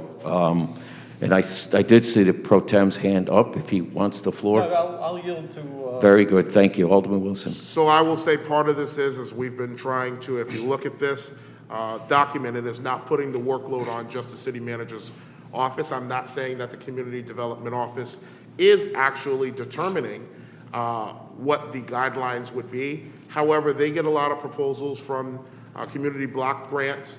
They work with a lot of the organizations and neighborhoods in the community. That would be a good corridor to start the conversation. Of course, a lot of these things still have to go through the city manager and other individuals, but part of this is we're not putting the whole load of this entire ARP funding on one individual's back. I think that's one thing that we're trying to do here. If you look at the list, they are being spread out amongst other organizations, both private and public, to help better this community. So I think for that piece, I would say that. As far as the 130, I did calculate in the basketball court. However, I think $130,000 allows them to get adequate equipment over there and also renovate all of the space over there. So it gives them the wiggle room to not have to be underfunded and have to come back for additional money, but it allows for everything over in that area, from the tennis court to the field to the courts to the playground, everything to be upgraded to a standard that is wonderful for that community. I know Night Flight had a proposal with many of these items, as well as I did talk to the Recreation Department, and they have many numbers as to the work that needs to be done, but I think $130,000 from the American Rescue money allows them to complete all the projects in that area, to put it to the place and the level that it needs to be at. I think with it being named after a respectable officer in this community, I think the family would greatly appreciate us putting some dollars into the park to make it to the level of that it is at. And like I said, this is a way for us to enhance recreation, but also as it is being used and more people host things there, it's a corridor to more people taking opportunities to patronize our businesses in that corridor. So thank you. Thank you. Alderman Nash. I want to echo Alderman Wilson's. I want to say that for the years I've sat up here, the rec department has been, we talk about overutilization, that organization has done amazing things with the very small budget that we give them. And I think they've been traditionally lagging behind the kind of funding that they require and need, and hence the reason why some of our basketball courts and tennis courts and fields have been neglected over the years.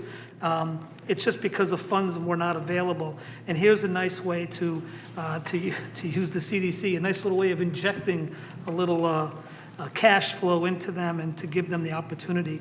And if you drive around the city, whether you're out in Ockham by the Rhett McKeon Park or up at Jenkins Park, the places are packed.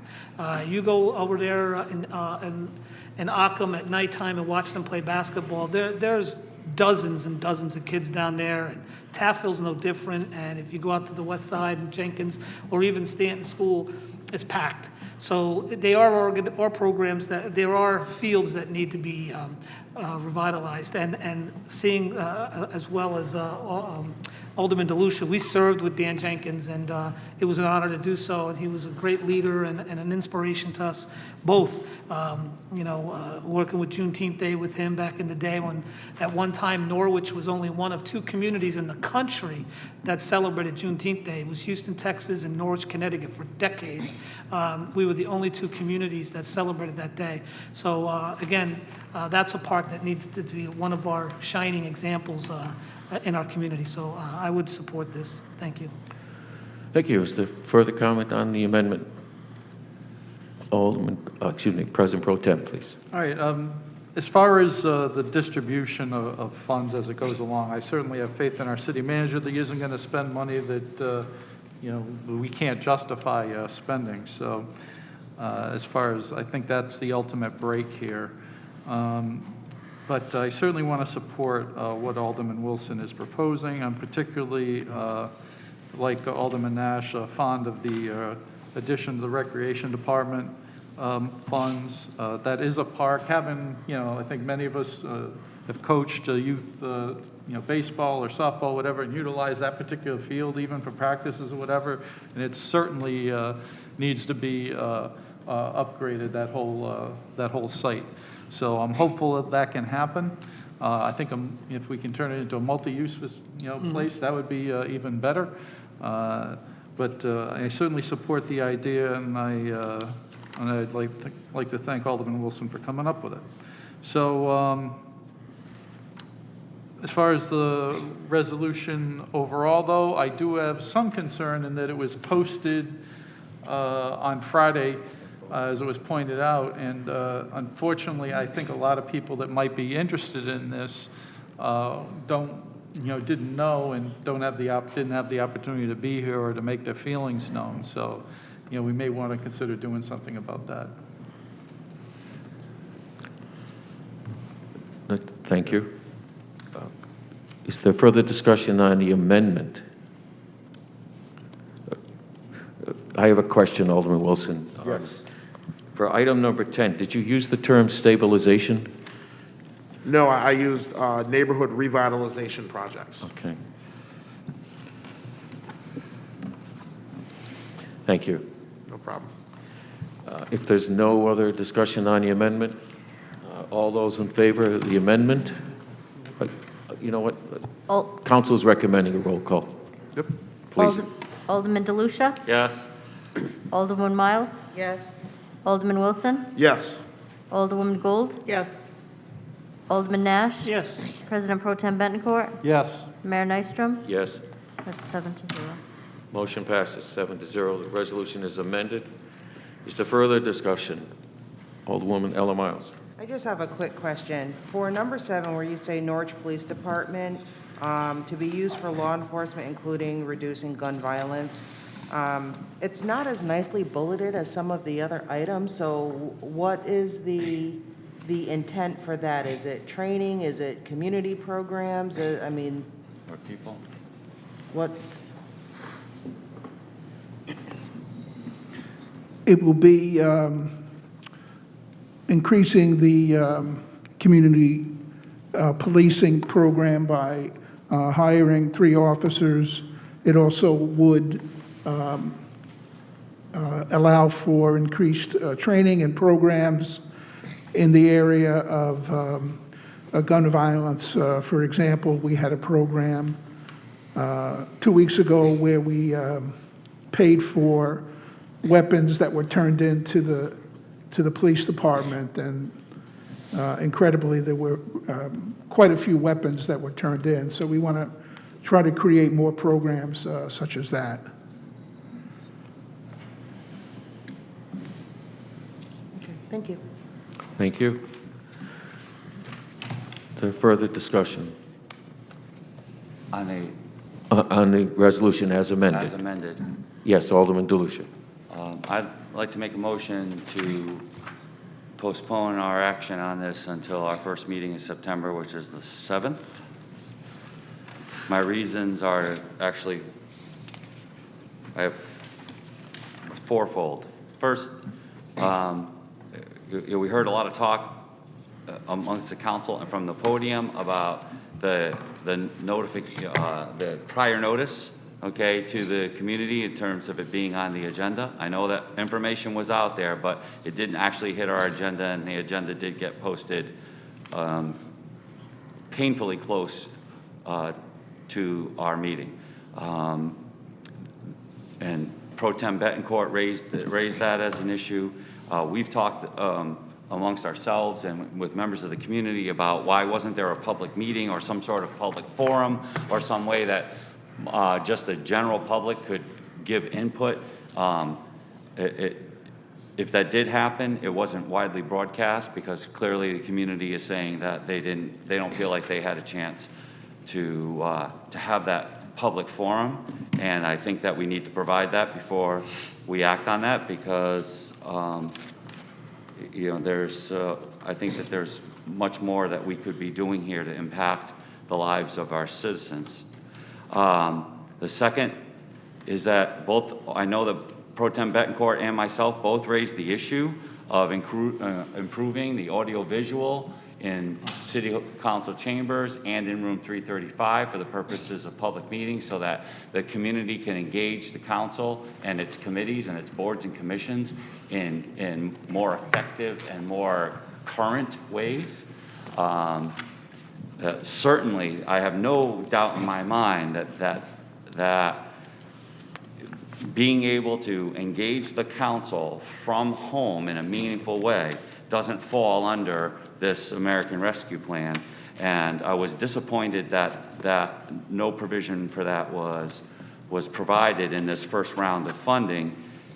And that may be my fault for expressing that to the city manager and then, but not putting forward a resolution saying that, giving the council an opportunity to say that we wanted that done. The third item for me on here is that I do not see relief for the police department and the fire department personnel with regard to restoring their sick time for COVID-related absences. We've had several conversations about that. There's been a lot of back and forth, but nothing concrete. And the fact that our first responders were sent home or told to stay home for COVID-related issues, okay, and were charged their own sick time, I'm sorry, that's unacceptable to me. My life is not nearly at risk as those people, and any COVID exposure at my workplace was treated as a workplace exposure. The police officers and the firefighters deserve no less, and I think this is a way to fund that, to restore that sick time, and I would like to see that done. That's just me talking. but I would like to see that done, or corrected in some other way. And then last but not least, and I'll give credit to Pro Tem Betancourt. He's the one who said this out loud first, but he's absolutely right. You know, on item number 9, to hire an assistant zoning and blight enforcement officer, that would be one person doing 2 jobs. The Pro Tem said that I'd like to give them one of each, and I agree with that. You know, the more I think about that, the more that it makes sense that the department that has most to do with nurturing the growth in our grand list and fighting blight in our neighborhoods, you know, that was the argument we used to put this position in the budget in the first place. We had to take it out, and when we did not receive all of the money from the state that we thought we would, now it's back in because we have this ability to fund it through the ARP program. But you know, to me, maybe it's not enough that we just fund this one person doing 2 jobs. Maybe we need to have one of each. You know, I can't direct to the city manager to do that, but if we're going to postpone it, and we're going to postpone it for nearly 30 days, actually more than 30 days, that's another thing that I would at least like looked at and see what the efficacy of that would be. So for those 4 things, I would like this council to take the time and give the city manager the time to facilitate more public input and at least consider the 3 other items that I just mentioned. I'll second that. The second is by Alderman Wilson. Is there discussion on the motion to postpone? Alderwoman Gould? Well, I appreciate the concerns of Alderman DeLucia, and I think some of the things that he talked about are worthwhile to consider with the remaining $5 million that have not been allocated for this year. I'm concerned that waiting 30 or 35 days for people who need help with their rent, their mortgage, and their utilities. I'm concerned about people who may need resources for getting some mental health help. They maybe can't wait another 30 days. We want to get our recreation fields done, but we're waiting more than 30 days. I think we need to move on this sooner rather than later. We have another $5 million that has not been allocated. We have money that's going to be coming in hopefully next year for allocation. But there are some people who can't wait 30 days to get the services, to get the help, to get some basic needs. The points that you brought up are worthwhile, and they should be considered for the rest and remainder of the money that we need to allocate. But I think that there are people there now who are struggling. The Delta variant, second round of this pandemic is coming around, and there are people who need our help now. And I'd hate to see them have to wait 30 days to get the help that they need. And I'd like to see some of these arts and culture programs, the library, the police department, all of these things take time to put the money into action. And I hate to see us let this go for another 30+ days. Thank you. Thank you. Alderwoman DeLucia. Well, I would ask if we've actually spent all of the first allocation of COVID money before we worry about delaying this 30 days in order to get it right. If there's still money from the first allocation that has yet to be spent, in short, problem solved. Well, there's $5 million of the $14 million that hasn't been spent. so that could be brought to bear onto all of the concerns that Alderwoman Gould rightly raises. No, I was answering in reverse. I thought that the concerns that you had could be addressed in the 5 million to go forward. That the council had a comfort level with these recommendations, in fact, improved them, I would say, with some amendments tonight. And my recommendation would be they go tonight with the amendments that are existing. I made it clear a few months ago that this would only be the first phase of multiple phases of funding. So these things take time. Uncas Lee Park is a multiple-year project that's waiting to get an RFP out there. Literally, we want to do it tomorrow if this would pass tonight. I think that the human services items are very important to go forward. Arts and culture, the police department. I frankly think that these that I think the council, at least what I'm hearing, is comfortable with these. They want additional ones, and we have another 5 million plus 14 million for that's not far away from us. May of next year already.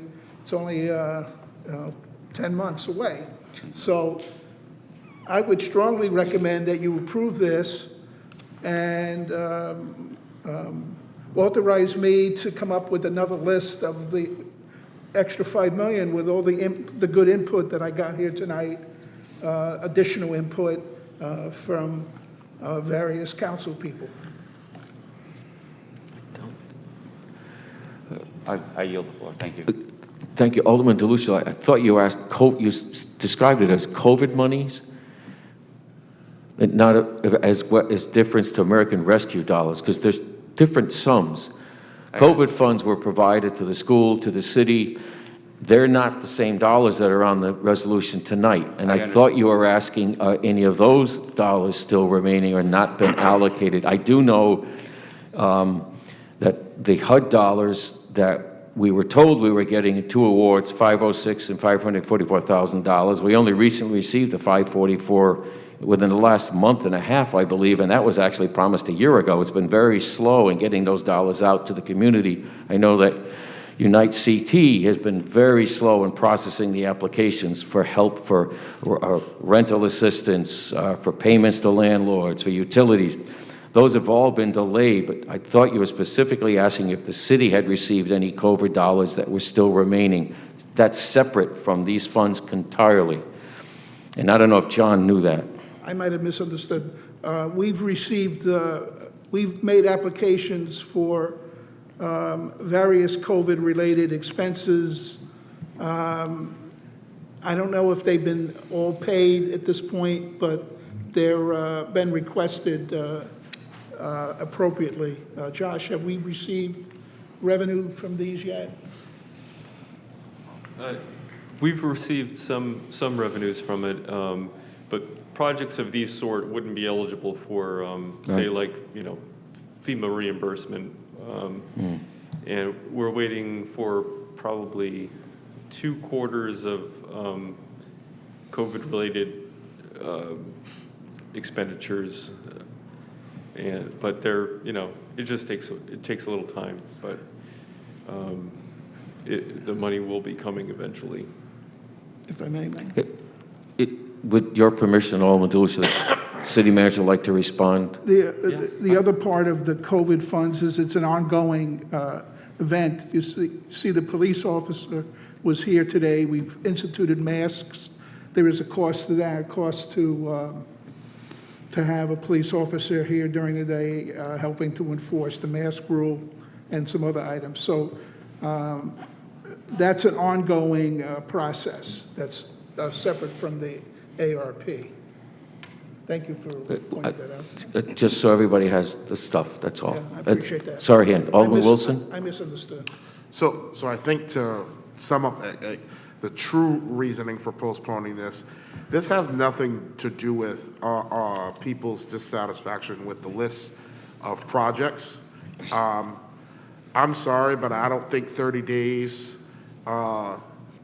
breaks the bank as far as getting some of these projects done. Over that 30 days, honestly, some planning can be done, goal setting.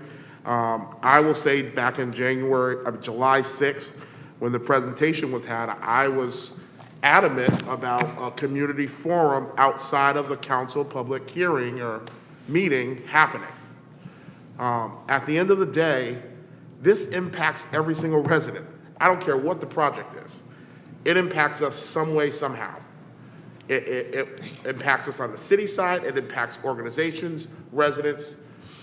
We have to do a better job of getting the knowledge out there. We talk about tonight, we had 3 things on the agenda for public hearings, something going on for referendum in November. And we're talking about education, educating individuals on how we're spending money, yet we're gonna sit here and pass almost $10 million without us really having a conversation with individuals and educating them about the projects. So it's not people disagreeing with the projects. We've got to do a better job of connecting with individuals. This postponement gives you 30 days to connect with them in a creative way. I don't care if it's done through social media, Facebook Lives, public meetings at public parks. We've got to do a better job of meeting people where they are. And I'm sorry, I can't sit here and approve this, and we have not done that.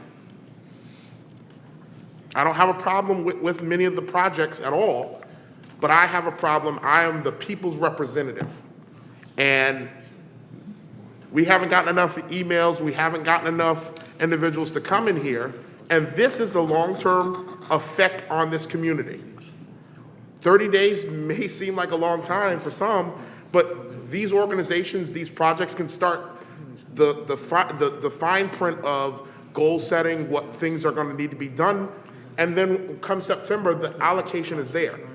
But I think we have to do our part by getting out and hearing what other individuals have to say. Because quite frankly, this is a large pot of money, and whether people like it or not, this is a chance for us to show we're truly committed to educating the people of our community about what we're going to do to enhance Norwich, move it forward, and that we're listening to them. And so for us to sit up here and say, no, we're not gonna postpone it, I can't do that. I was adamant in July that we have a public forum outside of these chambers. I'm still adamant about it. This postponement gives that allowed to happen, and I would hope it would happen, because for me, quite frankly, I will tell you, I will continue to postpone it until we allow the public to weigh into it somewhat. So for me, this is about the public having a say-so outside of these chambers, because not everybody can come to this. I watched 4 or 5 individuals that reached out leave these chambers because their kids have games going on. Sports have started, school's getting close. We need to meet people where they are, and we got to be creative to do it. So it gives you time to get some more input from the community. That's my only thing. Thank you. Thank you. President Pro Tem, please. So when we started this process, the city manager told us, as I recall, that he did not believe that he absolutely needed our approval to do this. But he wanted our approval to do this, and I thank you for that. But, and I'm gonna agree with him to a point that if we have items on here, I have heard nobody sitting up here argue with any of the items on the resolution. So if there are needs in the community that are absolute and have to be addressed right this minute, then by all means, pull the trigger, city manager. Do what you're supposed to do and take care of business. So, but if it can wait and allow for more public input or the opportunity for people to have input, I would certainly be in favor of that. So I do not oppose any of the items on the list, I will tell you right now, and some of these are very, very good ideas, I think, and will contribute positively to our community. I believe that. But at the same time, it's important to allow other people other citizens, taxpayers, participants, stakeholders, whatever you want to call them, to allow them to voice their opinion, and we probably should have had some way to do that. So this kind of happened, although we've been talking about it for a long time behind the scenes, we never really saw the numbers until, as it was brought up, until last week when the agenda came out. So, and when I even asked the mayor about it, he hadn't seen them at that point in time. So this is, I think it's important that not only obviously we're comfortable with it. I mean, I'm comfortable with the choices he's made. If there are things that need to be addressed now, he can certainly address them. It's within the scope of his authority. I'm going to say that I believe that. But at the same time, I think we should be allowing the public to weigh in on this situation. So that would be the reason I would support a postponement of passing the resolution, because one, I believe that we should be having that public input, and two, that the city manager can effectively deal with any, emergency or very near critical issues that may need to be addressed. Thank you. Thank you. Is there further discussion? Alderwoman Ella Miles. I have just one quick question. Again, going back to the Norwich Police Department, you indicated the funds would be used to hire 3 officers. Well, once this money is gone, can our budgets be able to sustain the cost of adding the additional officers plus benefits?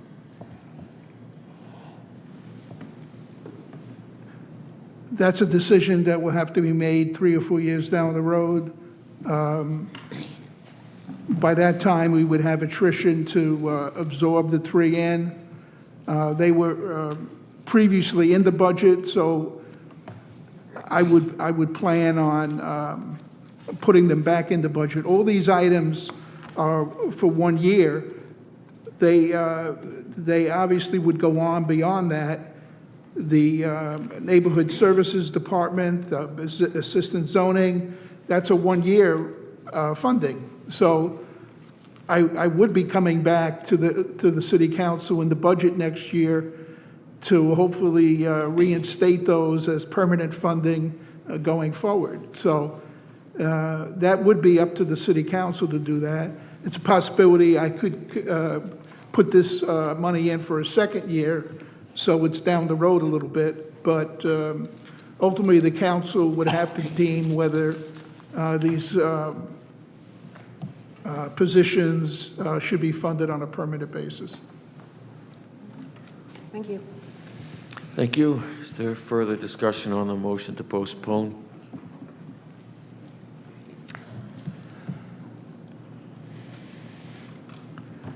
Alderman DeLucia? Yes? Alderman Miles? Yes. Alderman Wilson? Yes. Alderman Gould? No. Alderman Nash? Yes. Alderman President Pro Tem Bettencourt? Yes. Mayor Nystrom? Yes. 6 to 1. Motion passes 6 to 1 to postpone.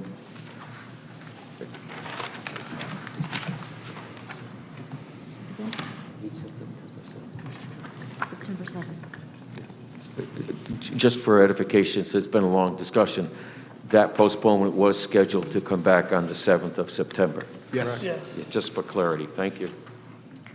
Number 6, relative to amending the resolution declaration of racism as a public health crisis from the July 19th, 2021. A motion, please, to bring this forward. Alderman Nash, second, Alderwoman Ella Miles. Is there discussion? Alderman Wilson.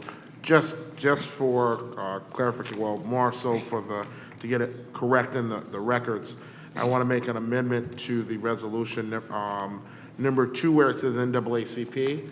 I would like to put it as the Norwich NAACP branch.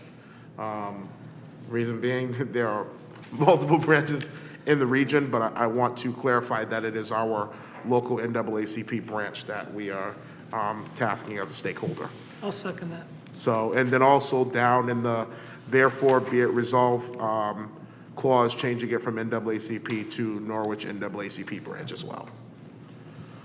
Thank you. Second, it was by Nash, I believe. Yes, sir. Is it discussion? I just have a Please, question. go right ahead. So I know we're identifying stakeholders, and I completely agree with that, and I agree with the list. However, my vision or how I envision this is, the stakeholders essentially will constitute the core group, and then there'll be many, I don't know, let's call them subcommittees, right, that will branch out from that, and that may have members from other organizations not on this stakeholder list. Yes. Is that a safe assumption that that's how this is going to work?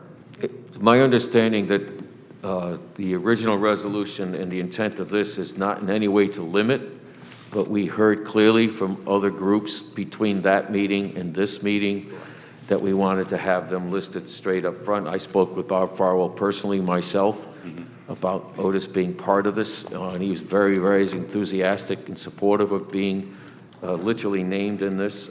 So that's its purpose, but it doesn't limit anyone from stepping forward in the community by any means. Perfect, thank you. Thank you. Mayor. Alderman Wilson. I'm sorry, go ahead, Alderman Wilson. Just to reiterate what your point, Alderman DeLucia, and what Mayor Nystrom has said is the content of these individuals are key individuals that have been involved for many years to a lot of this work, but we are going to start the process of listing other stakeholders because we want everybody that wants to be involved in doing the work to be involved, just like the Board of Ed when they began theirs. So this is not going to exclude anyone because all the hands that can help, the better. So thank you. Thank you. Alderman DeLucia? Yes. Alderwoman Miles? Yes. Alderman Wilson? Yes. Alderwoman Gould? Yes. Alderman Nash? Yes. President Pro Tem Bettencourt? Yes. Mayor Nystrom? Yes. That's 7-0. Amendment passes 7-0. Resolution as amended. Is there further discussion? Seeing none. Alderman DeLucia? Yes. Alderwoman Miles? Yes. Alderman Wilson? Yes. Alderwoman Gould? Yes. Alderman Nash? Yes. President Pro Tem Bettencourt? Yes. Mayor Nystrom? Yes. 7-0. Motion passes 7-0 as amended. Motion to adjourn. Wait a minute. Wait. One more thing. New business ordinance, number 1, an ordinance amending Article 6 of Chapter 21 of the Norwich Code of Ordinances by adding Section 21-135, 21-136, 21-137, relative to the extension of a water main and other improvements to the service properties in the city of Norwich, included but not limited to properties within the Countryside Drive Association, and provisions for laying of assessments entered into written agreements regarding such improvements with the payment, collection, and assessment liens regarding the same. Thank you. At this time, I would ask for a motion to schedule this for first read and public hearing, waive the full intent reading of the ordinance. And second reading, yes. August 16th. This would be for August 16th at our next council meeting. Alderman Nash, second by President Pro Tem Mark Bettencourt. Any discussion? Roll call, please. Alderman DeLucia? Yes. Alderman Miles? Yes. Alderman Wilson? Yes. Alderman Gould? Yes. Alderman Nash? Yes. President Pro Tem Bettencourt? Yes. Mayor Nystrom? Yes. 7-0. Motion passes 7-0. Is there a motion to adjourn? Motion to adjourn. Second. Adjourned by Gould, second by Nash. Roll call, Alderman please. DeLucia? Yes. Alderman Miles? Yes. Alderman Wilson? Yes. Alderman Gould? Yes. Alderman Nash? Yes. President Pro Tem Bettencourt? Yes. Mayor Nystrom? Yes. That's 7-0. We are adjourned. Thank you all. Sweet.